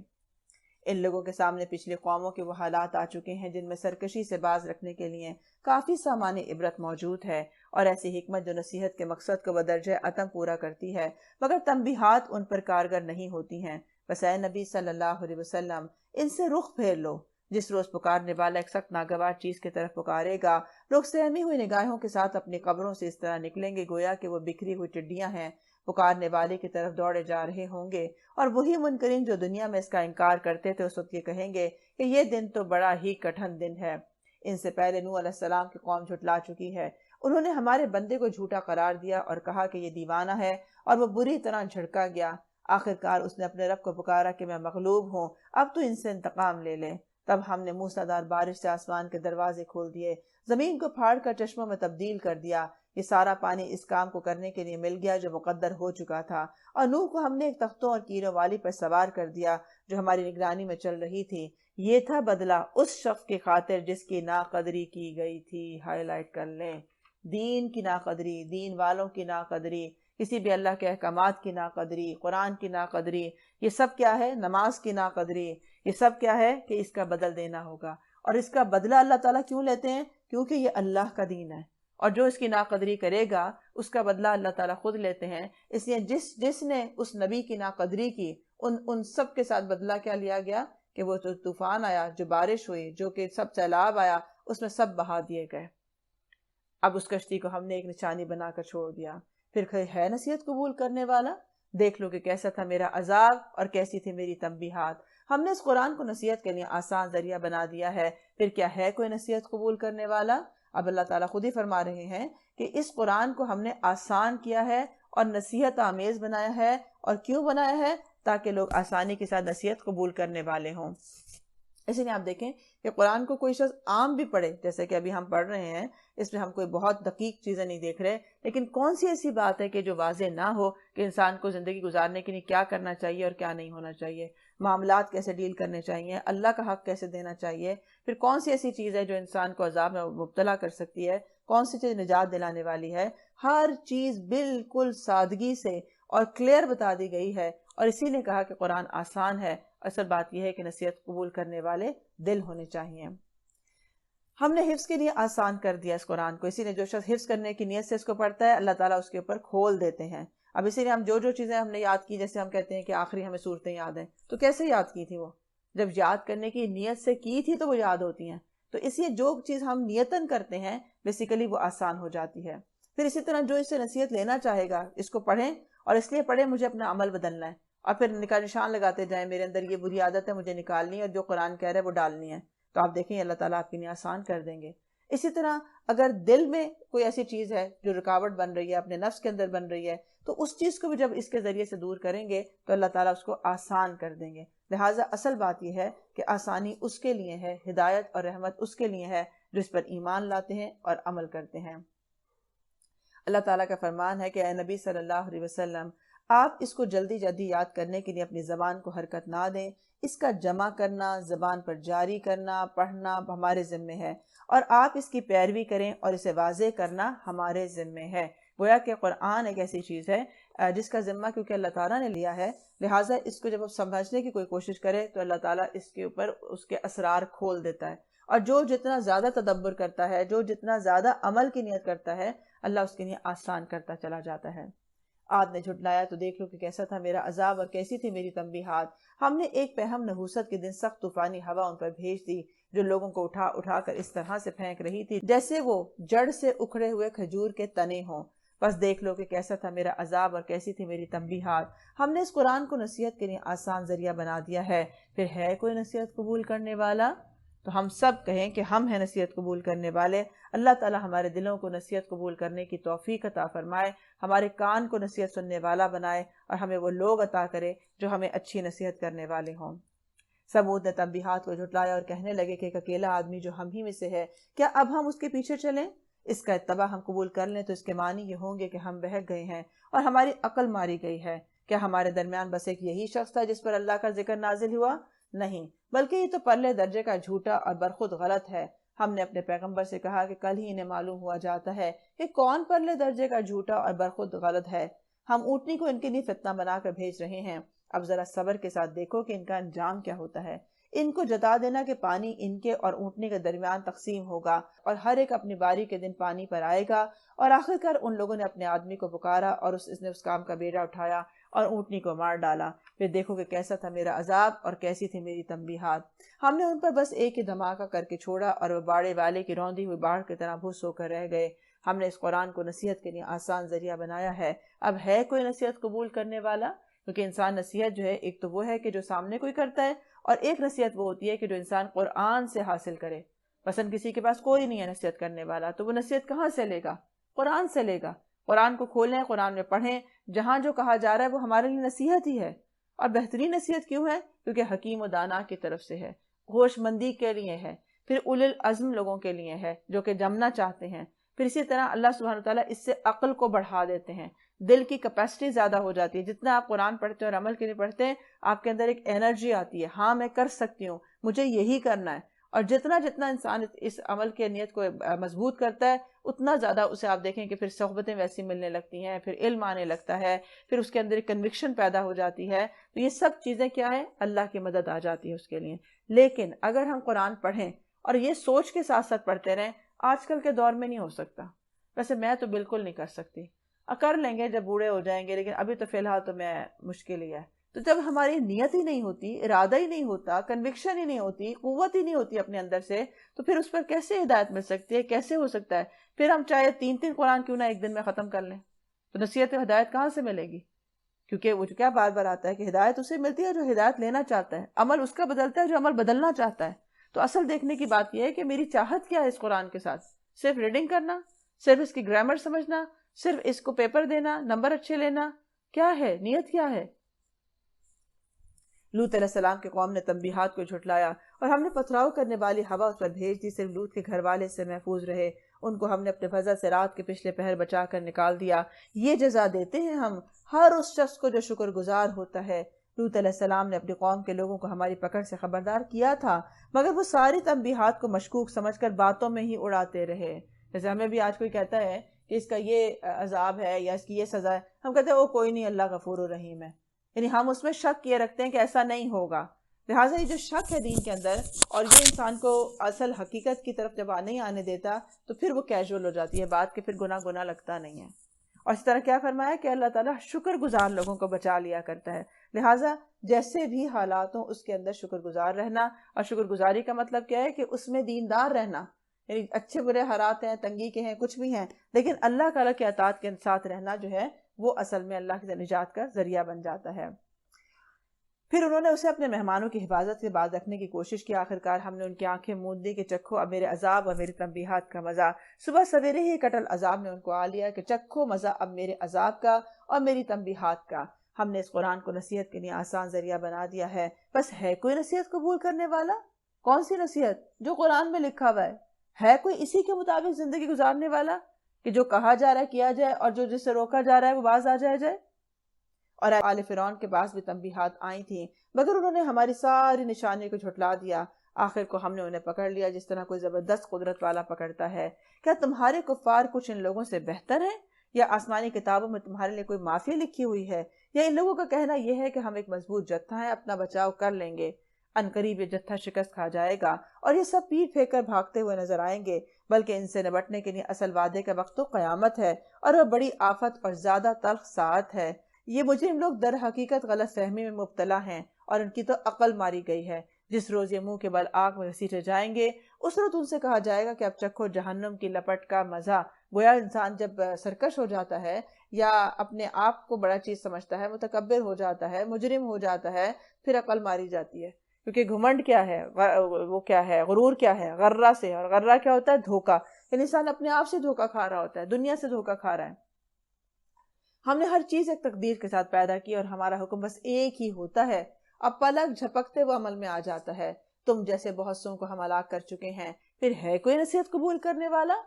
جو کچھ انہوں نے کیا ہے وہ سب دفتروں میں درج ہے، اور ہر چھوٹی بڑی بات لکھی ہوئی ہے۔ چھوٹی بڑی بات، ہمارا آنکھ کا اشارہ بھی لکھا ہوا ہے کہ کس بات پہ ہم نے کیسے دیکھا تھا، ہماری مسکراہٹ بھی لکھی ہوئی ہے کہ ہم نے طنزیہ مسکراہٹ دی تھی یا کسی کو تانا دینے کے لیے کی تھی، کیا کیا تھا۔ تو ہر چھوٹی بڑی بات جو ہے وہ درج لکھی گئی ہے، لہٰذا اس سے بھی ڈرنا چاہیے کہ ہر چھوٹی بڑی بات کو کاؤنٹ کرتے ہوئے اس کے اوپر استغفار کر لی جائے۔ یعنی ہم نے کوئی باتیں جو مذاق میں بھی کہیں کسی کا دل دکھانے کے لیے یا طنز کرنے کے لیے یا تانا دینے کے لیے، تو اس پہ بھی استغفار کر لی جائے، کہیں ایسا نہ ہو کہ وہی چیز ہمیں جنت سے رکاوٹ بن جائے۔ نافرمانی سے پرہیز کرنے والے یقیناً باغوں اور نہروں میں ہوں گے، سچی عزت کی جگہ پہ بڑے اقتدار بادشاہ کے بالکل قریب ہوں گے۔ ان المتقین فی جنات ونہر فی مقعد صدق عند ملیک مقتدر۔ متقین لوگوں کا انعام یہ ہے کہ وہ جنت اور باغوں میں عزت کی سچی جگہ پر اقتدار والے بادشاہ کے قریب ہوں گے، کیونکہ انہوں نے سچ پر زندگی گزاری۔ انہوں نے یہاں اپنی عزت کی پرواہ نہیں کی کہ لوگ کیا کہیں گے، بلکہ اللہ کے اپنی عزت بنانے کی کوشش کی، تو لہٰذا ان کے لیے آج وہ انتظام ہے کہ اللہ سبحانہ وتعالیٰ اپنی قربت عطا کرے گا۔ سورۃ الرحمن۔ بسم اللہ الرحمن الرحیم۔ الرحمن علم القرآن، خلق الانسان، علمہ البیان، الشمس والقمر بحسبان، والنجم والشجر يسجدان۔ بسم اللہ الرحمن الرحیم۔ رحمان نے اس قرآن کی تعلیم دی ہے اور اسی نے انسان کو پیدا کیا اور اسے بولنا سکھایا ہے۔ آغاز ہے الرحمن، یہاں پر اللہ کا لفظ نہیں ہے، کوئی اور صفت نہیں ہے، بلکہ اللہ کی رحمت کا تقاضا ہے کہ اس نے انسان کو قرآن کی تعلیم دی۔ گویا کہ جو شخص قرآن سے وابستہ ہوتا ہے، قرآن کو پڑھتا ہے، پڑھاتا ہے، سمجھتا ہے، اس پر کام کرتا ہے، اس پہ محنت کرتا ہے، یہ سب اللہ کی رحمت کا نتیجہ ہے۔ تو گویا کوئی بھی شخص جو سیکھتا ہے قرآن کے ساتھ یا اس کا کوئی تعلق ہے، تو اللہ کی اس رحمت پر شکر ادا کرے کہ اس نے اس کے پر وہ رحمت کی کہ اسے قرآن سیکھنے کی توفیق عطا فرما دی۔ سوچے پھر اللہ کی کیا رحمت ہوگی اس کے ساتھ جو اس قرآن پر عمل بھی کرتا ہے، اس قرآن کے ساتھ نیکیاں کرتا ہے، اس قرآن کے مطابق زندگی گزارتا ہے، تو اس پر اللہ کی کیا رحمت ہوگی۔ اور اسی نے انسان کو پیدا کیا اور اسے بولنا بھی سکھایا۔ صرف پیدا نہیں کیا، جیسے کہ ہم دیکھتے ہیں کہ جانوروں کو پیدا کیا اور ہر ایک کی اپنی اپنی بولی ہے، لیکن انسان کو اپنا ایکسپریشن دینا سکھایا، اپنے جذبات کا اظہار سکھایا، اپنے الفاظ کو استعمال کرنا سکھایا، پھر اسی طرح لہجہ اس کو سکھایا، پھر انداز بتایا، کیونکہ ہم جب اداس ہوتے ہیں تو ہم کسی اور طرح بات کرتے ہیں، پھر مسکراہٹ ہماری کبھی کچھ ہوتی ہے کبھی کچھ ہوتی ہے، تو گویا یہ جو ہمارے اندر جذبات کے ساتھ ایکسپریشن کے ساتھ بولنے کی صفت ہے یا بتانے کی صفت ہے، جیسے ہم مختلف لینگویجز بول سکتے ہیں، اسی مختلف طریقے سے بول سکتے ہیں، تو اللہ تعالیٰ نے اس کو کہا کہ یہ اللہ کی رحمت ہے کہ اللہ نے انسان کو سکھایا۔ پھر سورج اور چاند ایک حساب کے ساتھ پابند ہیں، تارے اور درخت سب سجدہ ریز ہیں، گویا کل کائنات جو ہے وہ اللہ کے آگے جھکنے والی، سجدے کرنے والی ہے۔ آسمان کو اس نے بلند کیا اور میزان قائم کر دی ہے، اس کا تقاضا یہ ہے کہ تم میزان میں خلل نہ ڈالو، انصاف کے ساتھ ٹھیک ٹھیک تولو اور ترازو میں ڈنڈی نہ مارو، کیونکہ جو معیار اللہ تعالیٰ نے بنا دیے ہیں اسی کے مطابق زندگی گزاری جائے۔ جیسا کہ ہم اللہ کی کائنات کے اندر بھی بہت ساری چیزوں میں، وسائل میں کمی بیشی کر کے زمین کا نظام، جو میزان ہے اس کی، وہ خراب کر لیتے ہیں۔ مثلا آپ دیکھیں نا، گندگی کر کے ہم زمین میں کتنی پولوشن کر لیتے ہیں۔ اسی طرح درخت جتنے اللہ تعالیٰ نے بنائے ہیں کہ جو ہوا کو کلین کرتے ہیں، صحت مندی کا ذریعہ ہے، انہیں کاٹ کے ہم عمارتیں کھڑی کر لیتے ہیں۔ اسی طرح ہم اپنے وسائل کا درست استعمال نہیں کرتے، پانی ضائع کرتے ہیں، اور جن لوگوں کا اس کے اندر حق بنتا ہے کہ پانی سے وہاں تک پانی پہنچ نہیں پا رہا ہوتا۔ اسی طرح بجلی کا استعمال کرتے ہیں تو اس میں اسراف سے کام لیتے ہیں۔ گویا کہ جتنا بھی نظام ہے زندگی کا، اس میں اللہ تعالیٰ نے جتنے وسائل پیدا کیے ہیں وہ ہر ایک کی ضرورت کے مطابق پیدا کیے۔ یہ الگ بات ہے کہ ہم اس میں ڈنڈی مار کے کچھ لوگوں کو اس سے محروم کر دیتے ہیں، اور اس طرح جو نظام ہے زمین کا اس میں خرابی آتی ہے۔ زمین کو اس نے سب مخلوقات کے لیے بنایا ہے، صرف انسانوں کی جگہ نہیں ہے، مچھر کے لیے بھی ہے، چونٹی کے لیے بھی ہے، مچھلی کے لیے بھی ہے، اونٹ کے لیے بھی ہے. اس زمین میں ساری مخلوقات ہیں. پھر اسی طرح سے پودے بھی اسی میں آتے ہیں، پرندے ہیں، جانور ہیں. اس میں ہر طرح کے بکثرت لذیذ پھل ہیں. کھجور کے درخت ہیں جن کے پھل غلافوں میں لپٹے ہوئے ہیں. طرح طرح کے غلے ہیں جن میں بھوسا بھی ہوتا ہے اور دانہ بھی ہوتا ہے. بس اے جنوں انس، تم اپنے رب کی کن کن نعمتوں کو جھٹلاؤ گے. انسان کو اس نے ٹھیکری جیسے سوکھے سڑے ہوئے گارے سے بنایا اور جن کو آگ کی لپٹ سے پیدا کر دیا. بس اے جنوں انس، تم اپنے رب کے کن کن عجائبات قدرت کو جھٹلاؤ گے. دونوں مشرق اور دونوں مغرب سب کا مالک اللہ ہے. بس اے جنوں انس، تم اپنے رب کی کن کن قدرتوں کو جھٹلاؤ گے. اور دو سمندروں کو اس نے چھوڑ دیا ہے کہ باہم مل جائیں، پھر بھی ان کے درمیان میں ایک پردہ حائل ہے جس سے وہ تجاوز نہیں کرتے ہیں. بس اے جنوں انس، تم اپنے رب کے قدرت کے کن کن کرشموں کو جھٹلاؤ گے. کیونکہ دو سمندر ہیں اور ایک کا جیسے آپ نے دیکھا کہ نیلا رنگ ہے، ایک کا گرین کلر ہے، ایک کی طرف کھاری پانی ہے، ایک طرف میٹھا پانی ہے. دونوں ساتھ چلتے رہتے ہیں اور لیکن کیسے فرما بردار ہیں کہ دونوں آپس میں نہیں ملتے ہیں. حالانکہ پانی جو ہے وہ ملنے والی صفت رکھتا ہے، لیکن اس کے باوجود اطاعت کا تقاضا یہ ہے کہ دونوں اپنے ساتھ ساتھ چلیں گے لیکن ملیں گے نہیں. ان سمندروں سے موتی اور مونگے نکلتے ہیں. بس جے جنوں انس، تو اپنے رب کے قدرت کے کن کن کمالات کو جھٹلاؤ گے. اب کہنے کو دیکھا جائے تو اب پانی یا سمندر یا مٹی ہے وہاں پر کہاں سے آ جاتے ہیں یہ پیور قسم کے موتی؟ کہاں سے آ جاتے ہیں یہ جیولری جو وہاں سے نکلتی ہے؟ اور آپ دیکھیں پیور جو ہے موتی کتنا مہنگا ہوتا ہے، اور وہاں بنتا کیسے ہے اس کی تہ میں جا کے، جہاں پہ کیڑے مکوڑے، پھر اسی طرح مٹی پانی صرف ہے. تو یہ اللہ کی اتنی بڑی قدرت ہے کہ وہاں سے اللہ تعالیٰ نے ایسی قیمتی چیزیں رکھی ہیں اور اس کو زمین کی تہوں کے اندر رکھا ہوا ہے. اور یہ جہاز اسی کے ہیں جو سمندر میں پہاڑوں کی طرح اونچے کھڑے ہوئے ہیں. بس اے جنوں انس، تو اپنے رب کے کن کن احسانات کو جھٹلاؤ گے. ہر چیز جو اس زمین پر ہے فنا ہو جانے والی ہے اور صرف تیرے رب کی جلیل اور کریم چہرہ ہی باقی رہنے والا ہے. بس اے جنوں انس، تو اپنے رب کے کن کن کمالات کو جھٹلاؤ گے.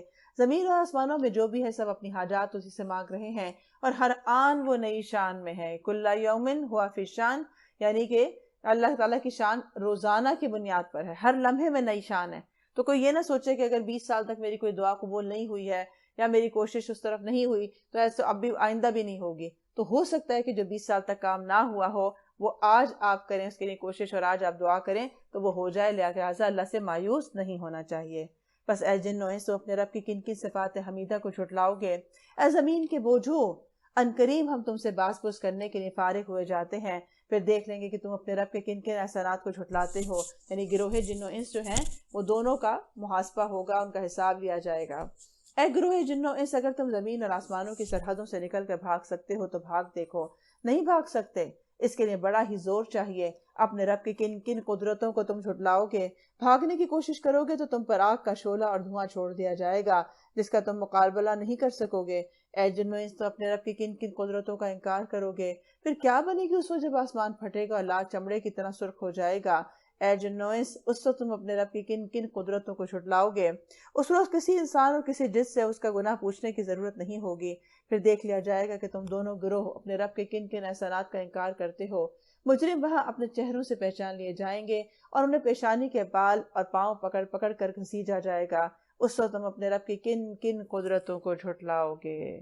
اب یہ بھی اللہ کی نشانیوں میں سے ہی ہے کہ اللہ تعالیٰ نے جیسے یہاں مجرموں کو چھوڑ رکھا ہے کہ جتنی جس کی مدت ہے وہ پوری کرے گا، یعنی پھر اس مدت کے اندر کوئی اچھا کرے برا کرے اسے نہیں پکڑا جاتا. لیکن قیامت کے دن کیا ہوگا کہ ان مجرموں سے ان کا جرم پوچھا نہیں جائے گا، کیونکہ کچھ چیزیں اتنی عیاں ہوتی ہیں، اتنی واضح ہوتی ہیں کہ اس کے لیے پوچھنے کی ضرورت ہی نہیں ہوگی اور ان کی پیشانیوں سے واضح ہو رہا ہوگا. یہ بالکل ایسی بات ہے کہ جو کچھ ہم اندر سے ہوتے ہیں وہی ہمارے چہرے پر آتا ہے. مثلا اگر کوئی نیک شخص ہوتا ہے وہ میک اپ نہ بھی کرے تو اس کی نیکی، اس کی شرافت، اس کا جو نیکی کا نور ہے وہ اس کے چہرے سے ظاہر ہوتا ہے. اسی طرح کوئی شخص جو برائیاں کرتا ہے وہ بظاہر جتنا مرضی اچھا بن جائے لیکن اس کے چہرے پر جو قباحت ہوتی ہے یا شقی ہونا اس کا ہوتا ہے وہ اس کے چہرے سے سختی عیاں ہو رہی ہوتی ہے اور وہ دیکھنے والا پہچان لیتا ہے کہ اس کے اندر جو ہے وہ کیا ہے، کیونکہ جو اعمال ہے اس کا عکس ہماری آ جاتا ہے، فیس کے اوپر آ جاتا ہے. اور اسی لیے آپ دیکھیں نا کہ جو جن کے لیے کہا گیا کہ جو نبی صلی اللہ علیہ وسلم کے ساتھی ہیں تو ان کے چہروں سے پہچان لوگوں کی، کیونکہ سجود کا اثر ان کے چہروں پر پایا جاتا ہے. اس وقت تم اپنے رب کی کن کن قدرتوں کو جھٹلاؤ گے. اس وقت کہا جائے گا کہ وہی جہنم ہے جس کو مجرمین جھوٹ قرار دیا کرتے تھے.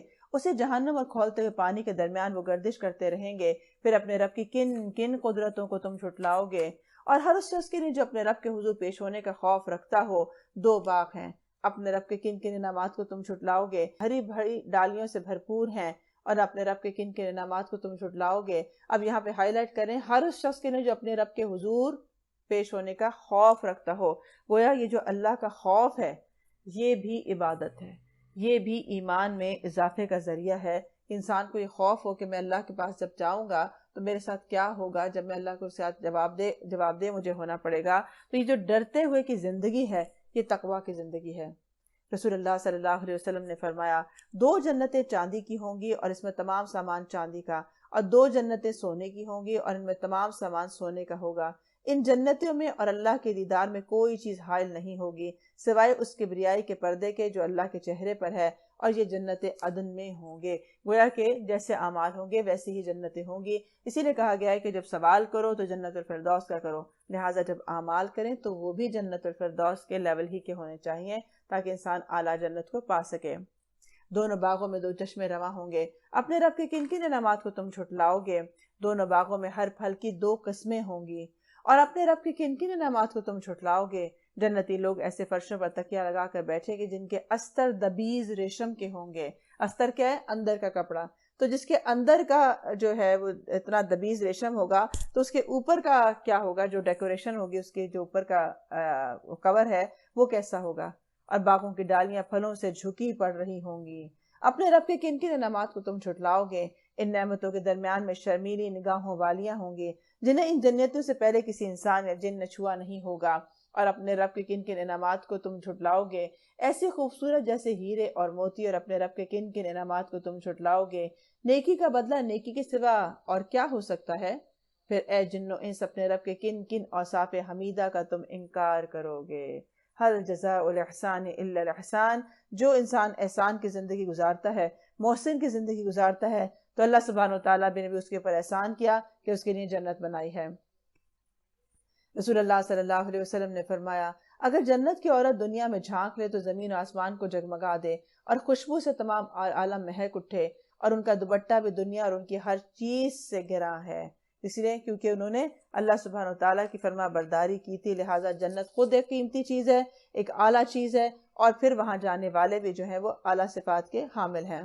اب یہ عورت کی اصل خوبی ہے کہ وہ بے شرم اور بے باک نہ ہو، کیونکہ آیا نا یہاں پہ شرمیلی نگاہوں والیاں ہوں گی وہاں پر، اور حیا رکھتی ہو۔ اسی لیے اللہ تعالیٰ نے جنت کی نعمتوں کے درمیان عورتوں کا ذکر کرتے ہوئے سب سے پہلے ان کے حسن و جمال کی تعریف نہیں کی، بلکہ ان کے حیاداری اور عفت مآبی کی تعریف فرمائی ہے، کیونکہ عورت کا حسن جو ہے وہ اسی چیز میں ہے کہ وہ حیادار ہی رہے۔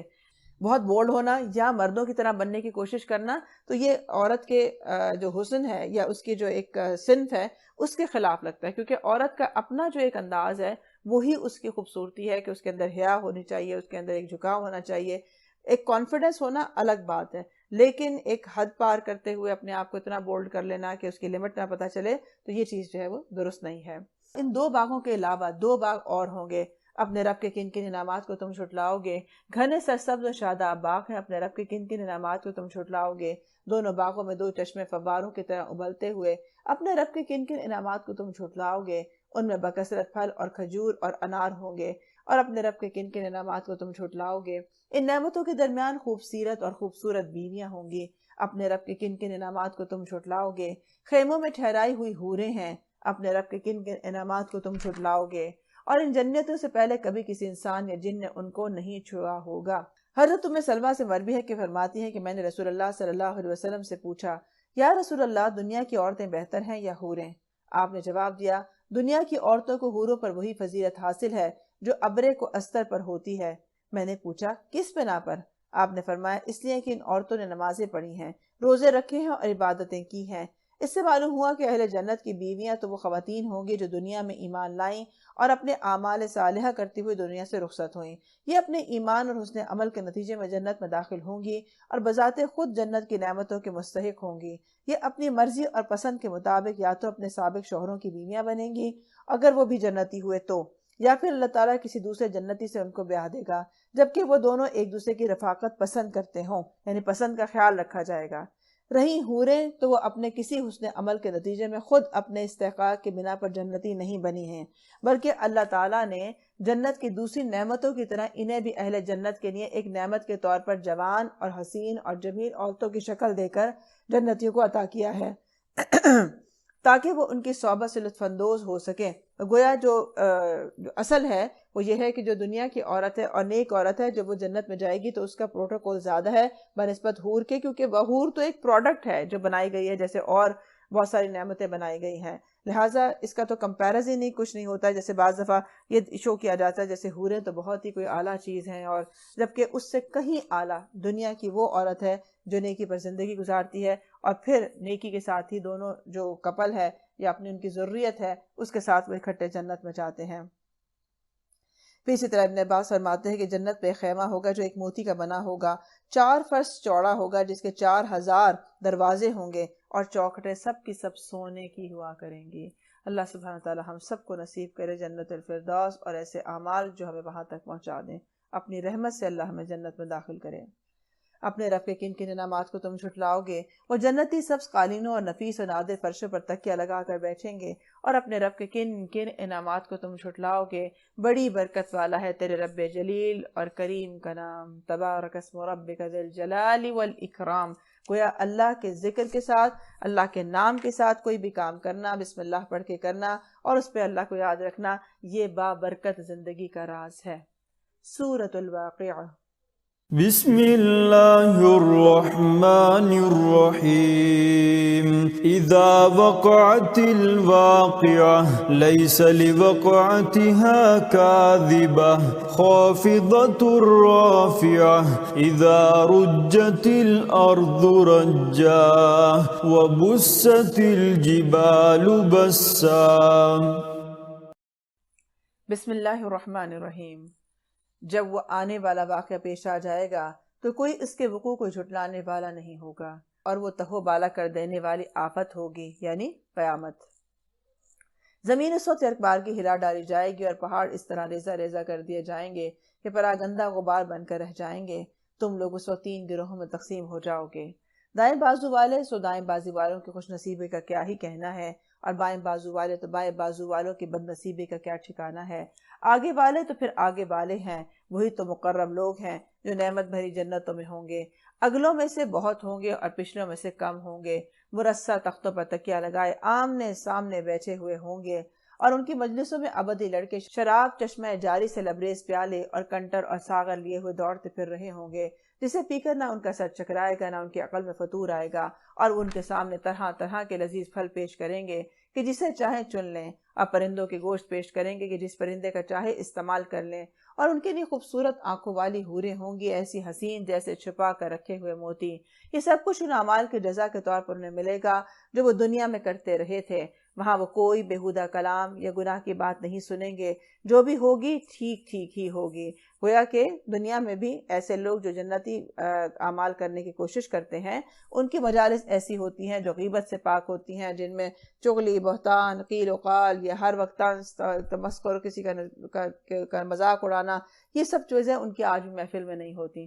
لہٰذا جو متقین لوگ ہیں، جو مقربین لوگ ہیں، ان کے لیے جو نعمتیں ہیں اس کا بہت حد تک تعلق یہاں کے اعمال سے ہے کہ جیسا عمل انہوں نے ویسا کیا تو وہاں اس کے عمل میں وہی مجلس پائیں گے۔ تو اپنی مجلسوں کا جائزہ لیں کہ ہماری مجلس جو ہے وہ ایسے ہی ہے کہ جس میں کوئی لغو اور لہب بات نہیں ہوتی، کوئی بےہودہ کلام نہیں ہوتا، کوئی گناہ کی بات نہیں ہوتی، چاہے ہمارے لاؤنج میں بیٹھی مجلس کیوں نہ ہو۔ اور دائیں بازو والے دائیں بازو والوں کی خوش نصیبی کا تو کیا ہی کہنا ہے، وہ بے خار بیریوں اور تہ بتہ چڑھے ہوئے کیلوں اور دور تک پھیلی ہوئی چھاؤں اور ہر دم رواں پانی اور کبھی ختم نہ ہونے والے اور بے روک ٹوک ملنے والے بکثرت پھلوں اور اونچی نشست گاہوں میں ہوں گے۔ ان کی بیویوں کو ہم خاص طور پر نئے سرے سے پیدا کریں گے اور انہیں باکرہ بنا دیں گے، یعنی ان میرڈ ہو گئے۔ اپنے شوہروں کی عاشق یعنی محبت کرنے والیاں اور عمر میں ہمسن ہوں گی۔ یہ سب کچھ دائیں بازو والوں کے لیے ہے، وہ اگلوں میں سے بہت ہوں گے اور پچھلوں میں سے بھی بہت ہوں گے۔ اور بائیں بازو والے بائیں بازو والوں کی بدنصیبی کا کیا کہنا ہے، اور یہ لو کی لپٹ اور کھولتے ہوئے پانی اور کالے دھوئیں کے سائے میں ہوں گے، جو نہ ٹھنڈا ہوگا نہ آرام دہ ہوگا۔ یہ وہ لوگ ہوں گے جو اس انجام کو پہنچنے سے پہلے بہت خوشحال تھے اور گناہ عظیم پر اصرار کرتے تھے۔ ہائی لائٹ کر لیں، یعنی کچھ وہ لوگ ہیں جو یہاں پر بہت خوشحال ہیں، لیکن وہ خوشحالیاں ہی ان کے لیے ایک آزمائش بن گئی ہیں کہ انہیں لگتا ہے کہ اگر ہمیں کیا ضرورت ہے دینداری کرنے کی یا اللہ تعالیٰ کی اطاعت کی، کیونکہ ہم تو ایک اچھی زندگی گزار رہے ہیں. لیکن وہ گناہ عظیم پر اصرار کرتے تھے. کہتے تھے کیا جب ہم مر کر خاک ہو جائیں گے اور ہڈیوں کا پنجر رہ جائیں گے تو پھر اٹھا کھڑا کیے جائیں گے، اور کیا ہمارے وہ باپ دادا بھی اٹھائے جائیں گے جو پہلے گزر چکے ہیں؟ اے نبی صلی اللہ علیہ وسلم، ان لوگوں سے کہو کہ یقیناً اگلے اور پچھلے سب ایک دن ضرور جمع کیے جانے والے ہیں جس کا وقت مقرر کیا جا چکا ہے.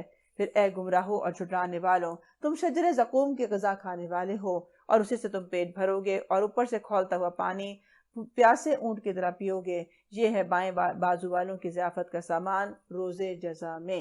گویا کہ جو جیسا عمل کرے گا اس کی جزا اسی کے مطابق ہوگی، اور وہ بھی بتا دی گئی ہے.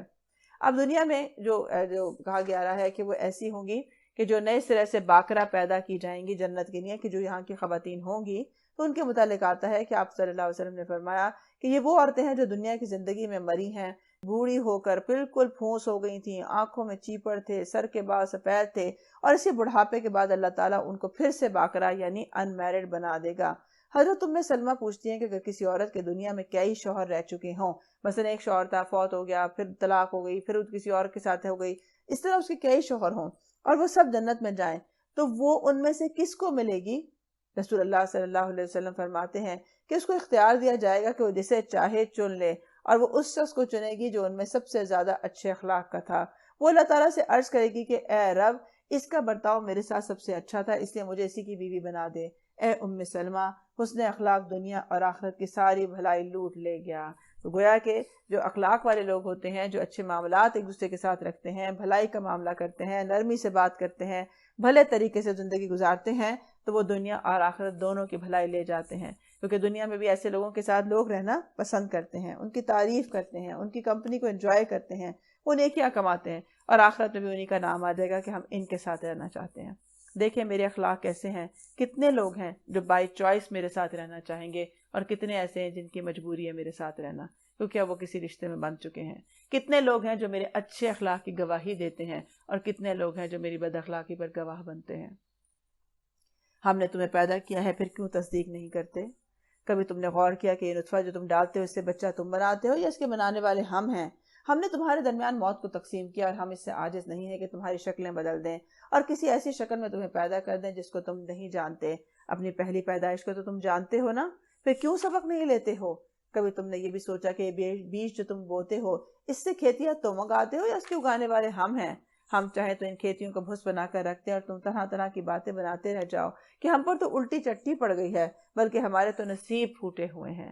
ابھی ایسی قدرت ہے کہ سائنس جتنی بھی ترقی کر جائے، دنیا میں کوئی بھی بیج میں سے پودا نکال کے اسے اگا کر اس پر پھل نہیں لگا سکتا، اس کے پھل کو نہیں پکا نہیں سکتا کہ اچھا یہ پھل ایسے ہیں تو ہم اس کو کچھ اور بنا لیں. ایسا نہیں ہو سکتا. اسی طرح سے زمین کو حکم نہیں دیا جا سکتا، کوئی مشین نہیں لگائی جا سکتی کہ یہ شیریں پھل یہاں سے اگانا شروع ہو جائے، پھر اسی طرح سے یہ ڈبل پیداوار دینا شروع ہو جائے. تو یہ سب کیا قدرتیں ہیں؟ یہ اللہ کی قدرت ہے کہ اگر ہم چاہیں تو انہی کھیتیوں کو، انہی بیجوں کو بھس بنا کے رکھتے ہیں. کبھی تم نے آنکھیں کھول کر دیکھا کہ یہ پانی جو تم پیتے ہو اسے تم نے بادل سے برسایا ہے یا اس کے برسانے والے ہم ہیں؟ کتنی بڑی مثال ہے، کتنی بڑی مثال ہے. دنیا کی کسی فیکٹری میں پانی نہیں بن سکتا، چاہے ہمیں لاکھ فارمولے پتہ چل جائیں کہ یہ دو گیسوں کو جوڑیں تو پانی بن جاتا ہے، لیکن کوئی فیکٹری آج تک نہیں بن سکی جہاں پانی بن رہا ہو کہ دنیا میں پانی کم ہو گیا اس لیے چلو ہم پانی اپنا جنریٹ کر لیتے ہیں. ہم چاہیں تو اسے سخت کھاری بنا کر رکھ دیں، پھر کیوں تم شکر گزار نہیں ہوتے؟ کیونکہ جہاں پر کھاری پانی ہوتا ہے تو آپ وہ دیکھیں کہ وہاں پر بھی کس طرح کی زندگی ہوتی ہے کہ جو ہم شیریں پانی ہو کہ آپ آسانی کے ساتھ پی لیں، پھر آپ کی پیاس بھی بجھا دے، آپ کے گلے میں خراش بھی نہ آئے، پھر آپ کے لیے توانائی کا باعث بنتا ہے، فریشنس حاصل ہو. یہ اللہ کی بہت بڑی قدرت ہے کہ زمین کے نیچے سے پانی نکلنا اور وہ اتنا میلا نہیں ہوتا. کبھی آپ نے چشمہ دیکھا ہے؟ کیسا ٹھنڈا میٹھا نتھرا ہوا پانی ہوتا ہے. یہ کیسے ہو جاتا ہے جبکہ وہ ایک مٹی کے اندر سے آ رہا ہے؟ اس کے اندر پتھر بھی ہونے چاہیے، مٹی ہونی چاہیے، ذرات ہونے چاہیے، لیکن نہیں ہوتے.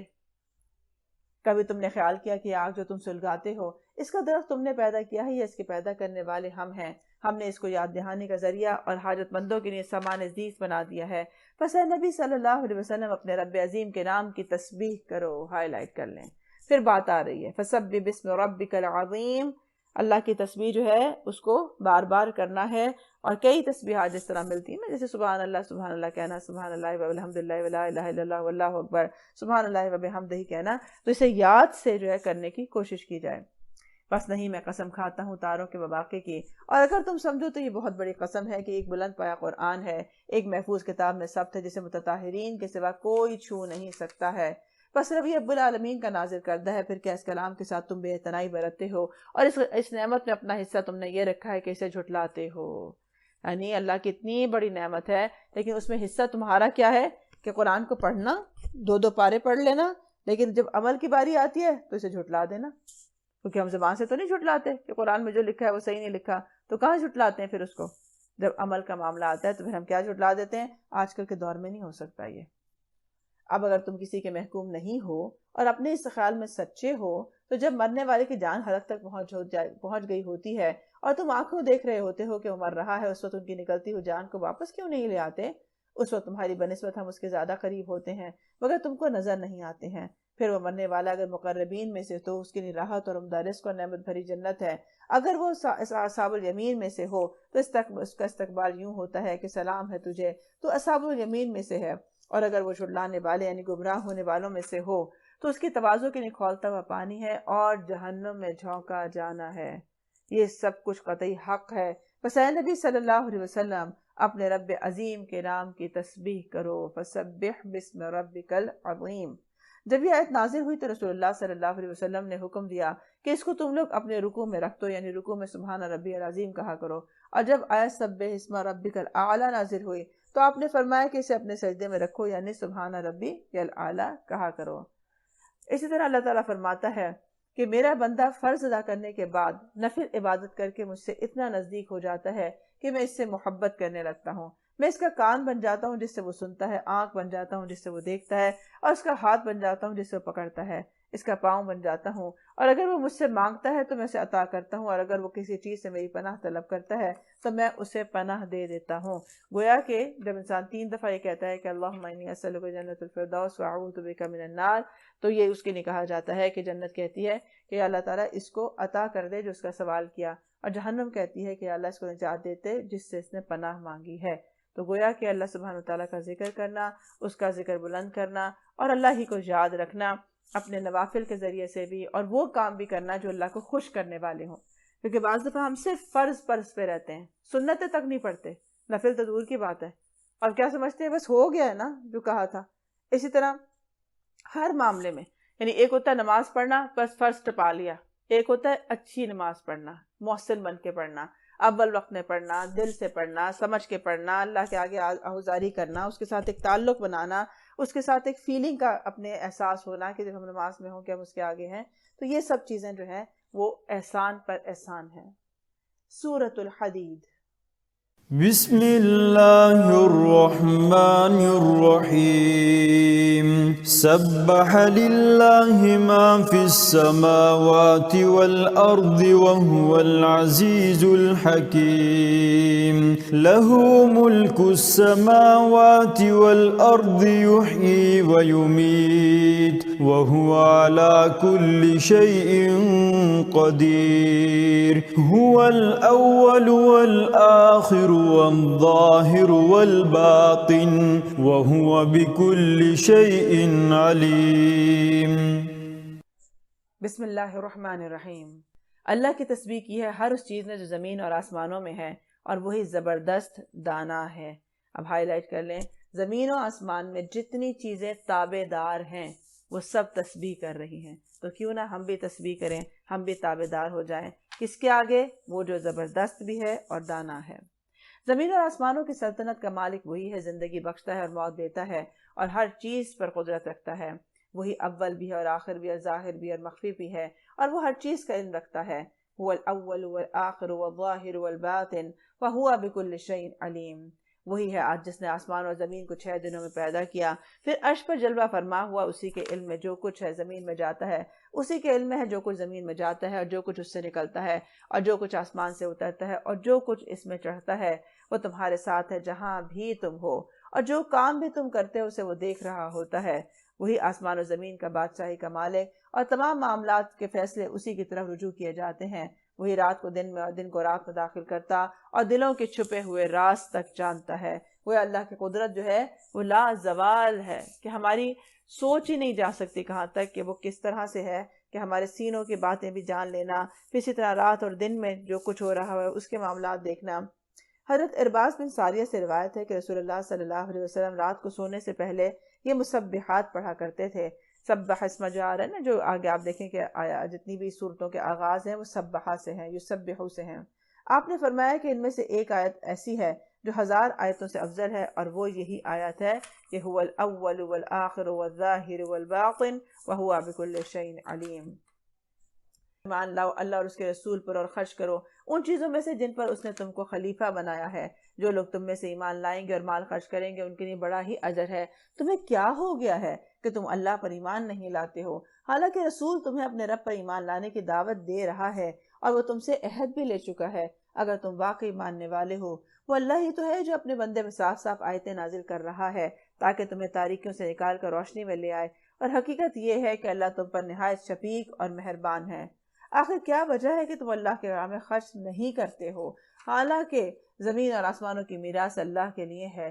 تم میں سے جو لوگ فتح کے بعد خرچ اور جہاد کریں گے کبھی ان لوگوں کے برابر نہیں ہو سکتے جنہوں نے فتح سے پہلے خرچ اور جہاد کیا۔ ان کا درجہ بعد میں خرچ کرنے اور جہاد کرنے والوں سے بڑھ کر ہے، اگرچہ اللہ نے دونوں ہی سے اچھے وعدے فرمائے ہیں۔ جو کچھ تم کر رہے ہو اللہ اس سے باخبر ہے۔ گویا کہ یہ جو کچھ بھی ہو رہا ہے اس میں ہمارا کام کیا ہے؟ ہم اللہ کے اطاعت کریں اور جو کچھ اللہ نے دیا اس میں سے خرچ کریں۔ جو کچھ دیا اللہ تعالیٰ نے، دیکھے کہ کیا کیا چیز لگائی جا سکتی ہے تو چن چن کے اس کی راہ میں دیا جائے۔ چاہے کوئی صلاحیت ہے تو اس سے سروس دینا دین کے لیے، یا اسی طرح کوئی علم آپ کو ملا ہے تو اس سے دینا، کوئی ہنر ہے، صلاحیت ہے، کوئی اخلاق آپ کے پاس ہے، کوئی اچھی کوکنگ کر لیتا ہے تو وہ کھانا بنا بنا کے لوگوں کو کھلاتا ہے صرف اسی لیے تاکہ اللہ مجھ سے راضی ہو جائے۔ فرمایا گیا کون ہے جو اللہ کو قرضہ دے؟ اچھا قرضہ۔ من ذا الذی یقرض اللہ قرضا حسنا فیضاعفہ لہ ولہ اجر کریم۔ اسی طرح سے فرمایا گیا وہ کبھی ان لوگوں کے برابر نہیں ہو سکتے جنہوں نے فتح سے پہلے خرچ کیا اور جہاد کیا۔ ان کا درجہ بعد میں خرچ کرنے والے اور جہاد کرنے والوں سے بڑھ کر ہے، اگرچہ اللہ نے دونوں سے اچھے وعدے فرمائے ہیں۔ جو کچھ تم کرتے ہو اللہ اس سے باخبر ہے۔ کون ہے جو اللہ کو قرضہ دے اچھا قرضہ، جبکہ اللہ تعالیٰ اسے کئی گنا بڑھا کر واپس دے اور اس کا بہترین اجر ہے۔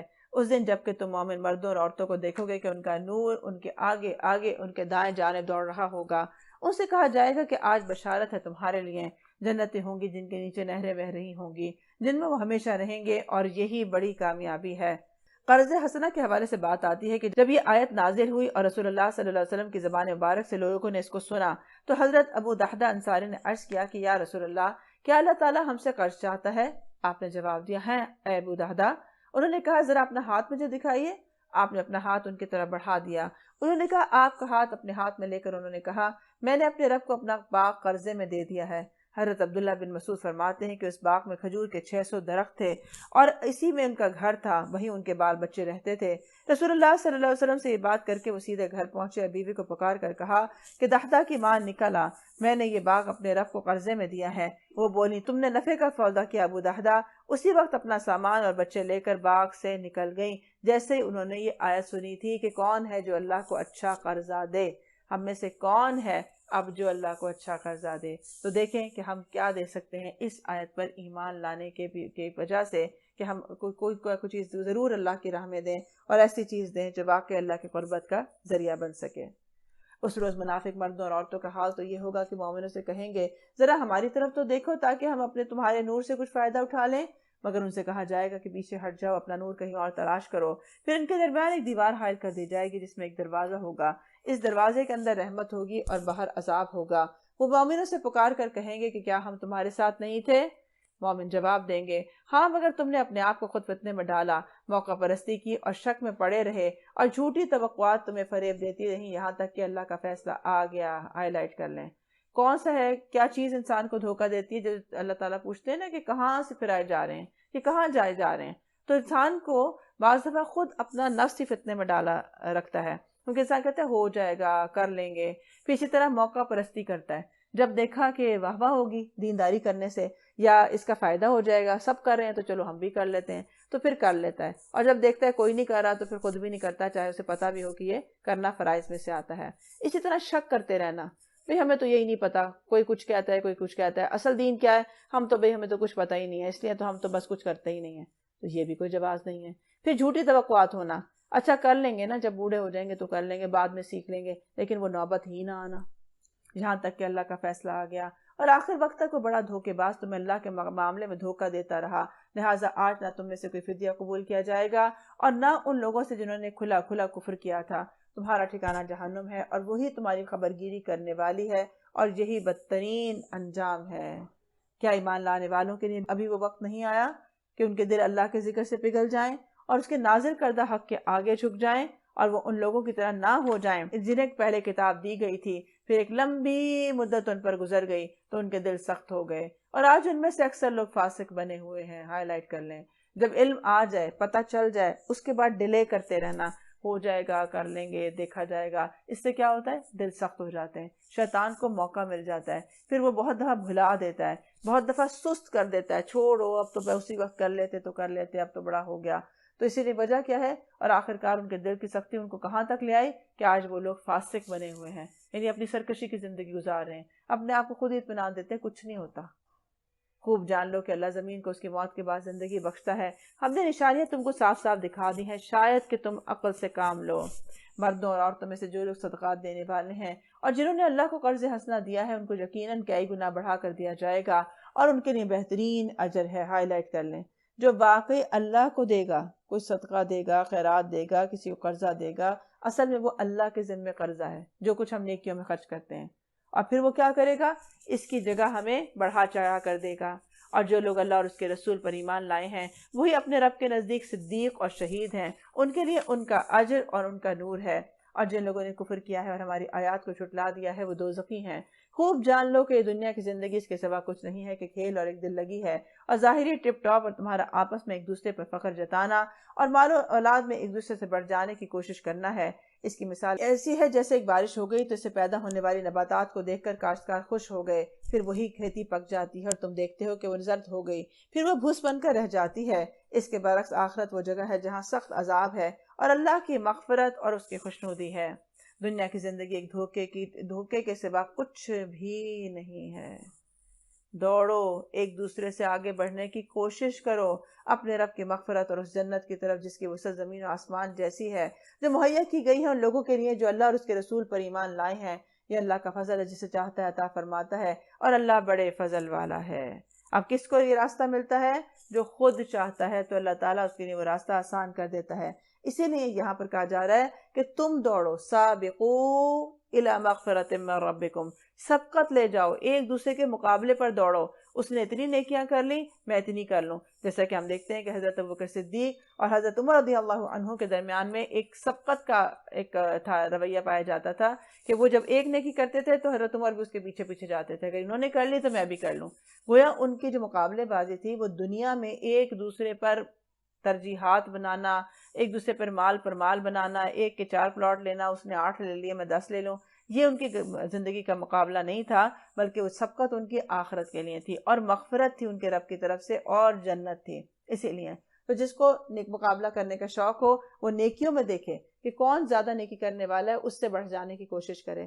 اسی لیے کہا گیا دوڑو، خود کرو دوڑو. اگر ہمیں اللہ کی صرف رحمت پر بیٹھنا ہوتا کہ بس ایمان لے آئے ہیں نا، مسلمان ہو گئے تو بس کافی ہے، اب کیا دوڑنا مزید اس کے اندر ہے تو صحیح مسلمان. کیونکہ بعض لوگوں کا یہ کانسیپٹ ہے کہ ہم مسلمان ہو گئے بس کافی ہو گیا، اب ہمیں مزید کچھ عمل کرنے کی ضرورت نہیں ہے، کیونکہ اللہ تعالیٰ تو خود ہی ہمیں بخش دیں گے کیونکہ وہ غفور الرحیم ہے. نبی صلی اللہ علیہ وسلم ہماری شفاعت کر دیں گے چاہے ہم کچھ عمل کریں نہ کریں، چاہے ہم ان کی پہچان ہمیں ہو یا نہ ہو، لیکن وہ ہمیں ضرور پہچان لیں گے. تو کہاں ایسی چیز لکھی ہوئی ہے؟ تو یہ جو بات آ رہی ہے کہ اللہ کی طرف دوڑو، مغفرت کی طرف دوڑو، اٹ مینس کہ اپنے ایکشن تیز کر دو.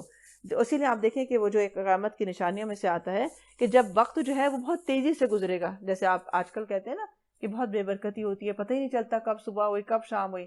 تو اس وقت میں کیا نا، تم نیکیاں زیادہ کر دینا، کیونکہ اب وقت شارٹ ہو رہا ہے تو آپ کو تو دوڑنا ہے، آپ کو تو لینا ہے اسی کے اندر سے، انہی 24 گھنٹے کے اندر سے نیکی کمانی ہے. کیا کریں گے پھر؟ دوڑیں اگر ٹائم شارٹ ہے تو. کوئی مصیبت ایسی نہیں ہے جو زمین میں یا تمہارے اپنے نفس پر نازل ہوتی ہو اور ہم نے اس کو پیدا کرنے سے پہلے ایک کتاب میں لکھ نہ رکھا ہو. ہائی لائٹ کر لیں. ہمارے تقدیر میں جو ہو رہا ہے یہ آلریڈی ریٹن تھا کہ ایسا ہی ہوگا. ایسا کرنا اللہ کے لیے بہت آسان کام ہے، اور یہ سب کچھ اس لیے ہے تاکہ جو کچھ بھی نقصان تمہیں ہو اس پر تم دل شکستہ نہ ہو، اور جو کچھ اللہ تمہیں عطا فرمائے اس پر پھول نہ جانا، اکڑ نہ جانا۔ اللہ ایسے لوگوں کو پسند نہیں کرتا جو اپنے آپ کو بہت بڑی چیز سمجھتے ہیں اور فخر جتاتے ہیں، خود بخل کرتے ہیں، دوسروں کو بخل پر اکساتے ہیں۔ اب اگر کوئی روگردانی کرتا ہے تو اللہ تعالیٰ خود غنی اور حمید ہے۔ ایک اور رویے کی طرف اشارہ ہے کہ تم ان لوگوں میں سے نہ ہو جانا جن پہ سے اگر کوئی چیز چلی جاتی ہے، کوئی مصیبت آ جاتی ہے جو ان کے اپنے ہاتھ کی کمائی ہوتی ہے یا تقدیر میں لکھی ہوئی ہوتی ہے، اور اللہ کو جانتا ہے کہ اس نے تقدیر میں ان کی بھلائی جو تھی وہ کس طرح لکھی ہے۔ یہ اپنا عقیدہ 100% پکا کرنے کی ضرورت ہے کہ اطمینان والی زندگی گزارنے کے لیے، ایک مایوسی سے نکلنے کے لیے، ڈپریشن سے نکلنے کے لیے، کہ اللہ کے ہر فیصلے میں خیر ہے۔ یہ ہو ہی نہیں سکتا۔ یہ ہمیں لگتا ہے اچھا برا، ہماری عقل جو ہے اس کو ناپتی تولتی ہے، لیکن اللہ کا کوئی فیصلہ خیر سے خالی نہیں ہے۔ حتیٰ کہ اگر کوئی یوسف کو کنویں میں ڈالا جاتا ہے تو وہ بھی خیر ہے، کوئی جیل میں ڈالا جاتا ہے وہ بھی خیر ہے، کیونکہ اللہ تعالیٰ کہتے ہیں کہ ہم نے اس کے لیے تدبیر کی وہاں پر اقتدار پانے کے لیے، ہم نے اسے جگہ بنانی تھی، وہاں پر اس کو ایک عہدہ دینا تھا، وہاں کا اس کو مالک بنانا تھا، اس لیے ہم نے وہاں سے اس کو گزارا تھا۔ تو بعض دفعہ زندگی میں آنے والے مصائب جو ہیں اس کے اوپر صبر شکر سے رہنا جو ہے وہ کیا کرتا ہے، انسان کو یہ احساس دلاتا ہے کہ جو نقصان دیا وہ اللہ کی طرف سے تھا، اور جو نعمت میری وہ اللہ کی طرف سے تھی۔ تو انسان کے غرور اور تکبر کا بھی علاج ہوتا ہے اور مایوسی سے بھی وہ نکل جاتا ہے۔ ہم نے اپنے رسولوں کو صاف صاف نشانیاں اور ہدایات کے ساتھ بھیجا اور ان کے ساتھ کتاب اور میزان نازل کی تاکہ لوگ انصاف پر قائم ہوں۔ گویا کہ یہ کتاب کیوں آئی ہے؟ تاکہ لوگ اس کے مطابق اپنا آپ کو سیٹ کریں، اپنی جو میزان ہے یا اپنی جو تول ہے، اپنی جو کسوٹی ہے کہ کیا صحیح ہے، کیا غلط ہے، کیا اچھا ہے، کیا برا ہے، اس کو معیار بنائیں۔ اور لوہا اتارا ہے جس میں بڑا زور ہے، ان لوگوں کے لیے نفع بھی ہے۔ یہ اس لیے کیا گیا ہے کہ اللہ کو معلوم ہو جائے کہ کون اس کو بے دیکھے اس کی اور اس کے رسولوں کی مدد کرتا ہے۔ لیکن اللہ بڑی قوت والا اور زبردست بھی ہے۔ ہم نے نوح علیہ السلام و ابراہیم کو بھیجا، ان دونوں کی نسل میں نبوت اور کتاب رکھ دی، پھر ان کی اولاد میں سے کسی نے ہدایت اختیار کی اور بہت سے لوگ تو فاسق ہیں۔ ان کے بعد ہم نے پے در پے اپنے رسول بھیجے، اور ان سب کے بعد عیسیٰ ابن مریم کو مبعوث کیا اور اس کو انجیل عطا کر دی، اور جن لوگوں نے اس کی پیروی اختیار کی ان کے دلوں میں ہم نے ترس اور رحم ڈال دیا۔ یعنی کہ جو لوگ نصارہ ہیں جن کو انجیل ملی ہے ان کے درمیان باہمی جو ہے وہ رافت اور رحمت پائی جاتی ہے، اور رہبانیت انہوں نے خود ایجاد کی تھی، ہم نے اسے ان پر فرض نہیں کیا تھا، مگر اللہ کی خوشنودی کے طلب میں انہوں نے آپ یہ بدعت نکال لی تھی۔ اب یہ بدعت کون سی ہے؟ کہ اللہ کی خاطر جو ہے دیندار بننے کے لیے کسی کونے کو پکڑ لینا، کسی خانقاہ کو پکڑ لینا، دنیا سے منہ موڑ لینا، نہ شادی کرنا، نہ کوئی اور کام کاج کرنا، نہ اپنے بیوی بچوں کی ذمہ داری لینا، اور کہنا کہ بس ہم اب تو متقی بننے جا رہے ہیں اور ساری زندگی ہم چھوڑ دیں گے، اب بس ہم سارے عیش بھی ختم کر دیں گے۔ تو ایسی زندگی کو جو ہے وہ پسند نہیں کیا گیا، کیونکہ نبی صلی اللہ علیہ وسلم کھاتے بھی تھے اور روزہ بھی رکھتے تھے، اسی طرح سوتے تھے بھی تھے اور جاگتے بھی تھے، آپ شادیاں بھی کرتے تھے، اور اسی طرح سے یہ جو ایک بیلنس لائف ہے، کیونکہ یہ فطرت کے قریب ہے، لہٰذا اللہ تعالیٰ نے کوئی ایسی ڈیمانڈ تقویٰ کی نہیں کی انسان سے کہ انسان ایک آرٹیفیشل زندگی گزارے اور اس کے بعد اسی سے تنگ آ جائے۔ اسی نے فرمایا کہ جنہوں نے اللہ کی خوشنودی کی طلب میں جو کچھ انہوں نے کیا، خود سے رہبانیت اختیار کی، جیسے کہ آپ دیکھتے ہیں کہ نصارہ میں یا اور مذاہب میں پایا جاتا ہے کہ اگر آپ کو دیندار بننا ہے تو آپ اپنا گھر چھوڑ دیں، آپ شادی نہیں کریں گے، آپ ایک خاص لباس پہنیں گے ساری زندگی اور بس آپ اسی کے دائرے میں رہیں گے۔ تو فرمایا کہ پھر اس کی پابندی کرنے کا جو حق تھا وہ اسے ادا نہ کر سکے۔ ان میں سے جو لوگ ایمان لائے تھے ان کا اجر ہم نے ان کو عطا کر دیا، مگر ان میں سے اکثر لوگ فاسق ہیں، کیونکہ انسان جو اپنے پر خود سختیاں کر لیتا ہے نا بدعات کی شکل میں، تو پھر کیا ہوتا ہے اس کا نتیجہ کہ وہ فاسق بھی بن رہا ہوتا ہے، یعنی وہ حد بھی توڑ رہا ہوتا ہے جو اللہ تعالیٰ نے مقرر کی ہے، اور کوئی اجر و ثواب بھی نہیں پاتا، کیونکہ ہر بدعت گمراہی ہے اور ہر گمراہی جہنم میں لے جانے والی ہے۔ صحابہ کرام میں سے ایک صاحب نے کہا کہ میں ہمیشہ ساعیات نماز پڑھوں گا، دوسرے نے کہا میں روزہ رکھوں گا، کسی نے کہا میں کبھی ناغہ نہیں کروں گا، تیسرے نے کہا میں شادی نہیں کروں گا، عورت سے تو کوئی واسطہ ہی نہیں رکھوں گا۔ آپ صلی اللہ علیہ وسلم نے ان کی یہ باتیں سنی تو آپ نے فرمایا کہ قسم اللہ کی کہ میں تم سے سب سے زیادہ اللہ سے ڈرتا اور اس سے تقویٰ کرتا ہوں۔ میرا طریقہ یہ ہے کہ میں روزہ بھی رکھتا ہوں اور نہیں بھی رکھتا، راتوں کو نماز پڑھتا بھی ہوں اور سوتا بھی ہوں، عورتوں سے نکاح بھی کرتا ہوں، جس کو میرا طریقہ پسند نہ ہو اس کا مجھ سے کوئی واسطہ نہیں ہے۔ حضرت انس رضی اللہ عنہ کہتے ہیں کہ رسول اللہ صلی اللہ علیہ وسلم فرمایا کرتے تھے، اپنے اوپر سختی نہ کرو کہ اللہ تم پر سختی کرے۔ ایک گروہ نے یہی تشدد کا رویہ اختیار کیا تو اللہ تعالیٰ نے بھی پھر اسے سختی سے پکڑا۔ دیکھ لو وہ ان کے بقایا راہب خانوں اور کنیسوں میں وہ لوگ موجود ہیں یعنی پھر وہ جو کرپشن شروع ہو گئی کہ اب کیا کریں کہ بن تو گئے ایک آرٹیفیشل کہ ہم دنیا چھوڑ دیں گے، رہبانیت کو اختیار کریں گے، لیکن کیونکہ انسان کی یہ فطرت میں نہیں ہے لہٰذا اکثر لوگ اس کا حق ادا نہیں کر سکے اور اپنے ساری مصیبت مول لے لی۔ يا أيها الذين آمنوا اتقوا الله وآمنوا برسوله يؤتكم كفلين من رحمته ويجعل لكم نورا تمشون به ويغفر لكم والله غفور رحيم لئلا يعلم أهل الكتاب ألا يقدرون على شيء من فضل الله وأن الفضل بيد الله يؤتيه من يشاء والله ذو الفضل العظيم۔ اے لوگو جو ایمان لائے ہو، اللہ سے ڈرو۔ جب یہ مخاطب آتا ہے یا ایھا الذین آمنو تو ہم سب الرٹ ہو جائیں، ہمیں کچھ کہا جا رہا ہے خاص طور پہ کیا کریں؟ اللہ سے ڈرو اور اس کے رسول صلی اللہ علیہ وسلم پر ایمان لے آؤ۔ کیا ہمارا ایمان نہیں ہے؟ ایمان لانا کیا ہے؟ عمل کرنا۔ کیونکہ اب ایسا کیا کہا گیا ہے، یہ نہ کہو کہ ہم ایمان لائے بلکہ یہ کہو کہ ہم اسلام لائے۔ ایمان تو ابھی تمہارے دلوں میں اترا ہی نہیں ہے، ابھی زندگیوں میں آیا ہی نہیں ہے وہ قرآن و سنت کہ جس پر ایمان کہا جا سکے، اور ہمارا عمل اصل میں ایمان میں داخل ہے۔ تو اے لوگوں کیا کرو؟ اللہ سے تقوی اور رسول پر ایمان لاؤ، یعنی عمل کرو۔ اللہ تمہیں اپنی رحمت کا دوہرا اجر عطا کرے گا اور تمہیں وہ نور بخشے گا جس کی روشنی میں تم چلو گے۔ کیونکہ پھر ہمیں کہتے ہیں نا ہم کیسے زندگی گزاریں گے اگر ہم صرف دینداری پہ آ جائیں، اس معاشرے میں کیسے جئیں گے؟ اللہ تمہیں وہ روشنی عطا کر دے گا کہ جس پہ چلا جاتا ہے، جیسے اس نے انبیاء علیہ السلام کو اس دور میں جبکہ ہر طرف جہالت کے اندھیرے تھے، ہر طرف کفر تھا، شرک تھا، اس میں کیسے اللہ تعالیٰ نے ابراہیم علیہ السلام کو، نبی صلی اللہ علیہ وسلم کو، تمام انبیاء کو ایسی زندگی عطا کر دی کہ جو اس کے مخالف چل کر بھی عزتیں پا گئے، اور تمہارے قصور معاف کر دے گا۔ اللہ بڑا معاف کرنے والا اور مہربان ہے۔ گویا پرانے قصوروں کی معافی بھی اسی صورت میں ہے جب اپنی توبہ کر کے اپنی زندگی کی اصلاح کر لی جائے۔ تم کو یہ روش اختیار کرنی چاہیے تاکہ اہل کتاب کو معلوم ہو جائے کہ اللہ کے فضل پر ان کا کوئی اجارہ نہیں ہے، اور یہ کہ اللہ کا فضل اس کے اپنے ہی ہاتھ میں ہے، جسے چاہتا ہے عطا فرماتا ہے، اور وہ خود بڑے فضل والا ہے۔ تو فضل وہی کر سکتا ہے جس کے اپنے پاس فضل ہوتا ہے۔ اس لیے ساری کی ساری جو کوشش ہے وہ اللہ سبحانہ وتعالیٰ کو راضی کرنے پر لگانی چاہیے، اور اس فکر میں ہونا چاہیے کہ ہمارے ہر عمل سے اللہ تعالیٰ خوش ہو جائیں، ہم سے راضی ہو جائیں، اور ہمارا ہر عمل جو ہے وہ ایسا ہو کہ وہ اللہ اور اس کے رسول کی رہنمائی میں کیا جائے۔ کیونکہ کہا جا رہا ہے نا اللہ سے تقوی کرو اور رسول پر ایمان لے آؤ اور اس کی پیروی کرو، کیونکہ اسلام بھی ایک روشنی ہے، قرآن ایک روشنی ہے، نیکی روشنی ہے، اور جو انسان کو اندھیروں سے نکالتی ہے۔ اس طرح توبہ ایک روشنی ہے جو انسان کے جو پچھلے بوجھ بن جاتے ہیں گناہوں کے انسان کے اوپر، اس سے نکالنے کا باعث بنتی ہے۔ پھر جیسے جیسے آپ حدیث پڑھتے ہیں تو آپ کو ایک خاص طرح کی روشنی، رہنمائی، حکمت، دانائی محسوس ہوتی ہے، سلیقہ آتا ہے زندگی گزارنے کا کہ اچھا آپ ایسے زندگی گزارتے تھے۔ آپ دیکھیں بخاری ہے، مسلم ہے، جتنی حدیث کی اتنے موٹے موٹے والیوم ہیں، کبھی اٹھا کے دیکھا اس کے اندر کیا خزانہ موجود ہے ہماری کامیابی کے؟ تو اصل بات یہ ہے کہ ہم اندھیروں میں کیوں خوش زندگی گزارتے ہیں کہ ہمیں یہی نہیں پتہ ہے نور ملتا کہاں سے ہے۔ تو وہ اللہ اور اس کے رسول کی بات کو پڑھنا، سمجھنا، عمل کرنا، اس لیے اللہ سے نور کا سوال کرنا چاہیے۔ اللہم اجعل فی قلبی نورا وفی سمعی نورا وفی بصری نورا واجعل فی نفسی نورا۔ اللہ ہر جگہ میرا نور پیدا کر دے۔ تو یہ جو دعا ہے یہ بہت خوبصورت دعا ہے کہ اللہ تعالیٰ میری زندگی کو نور سے بھر دے۔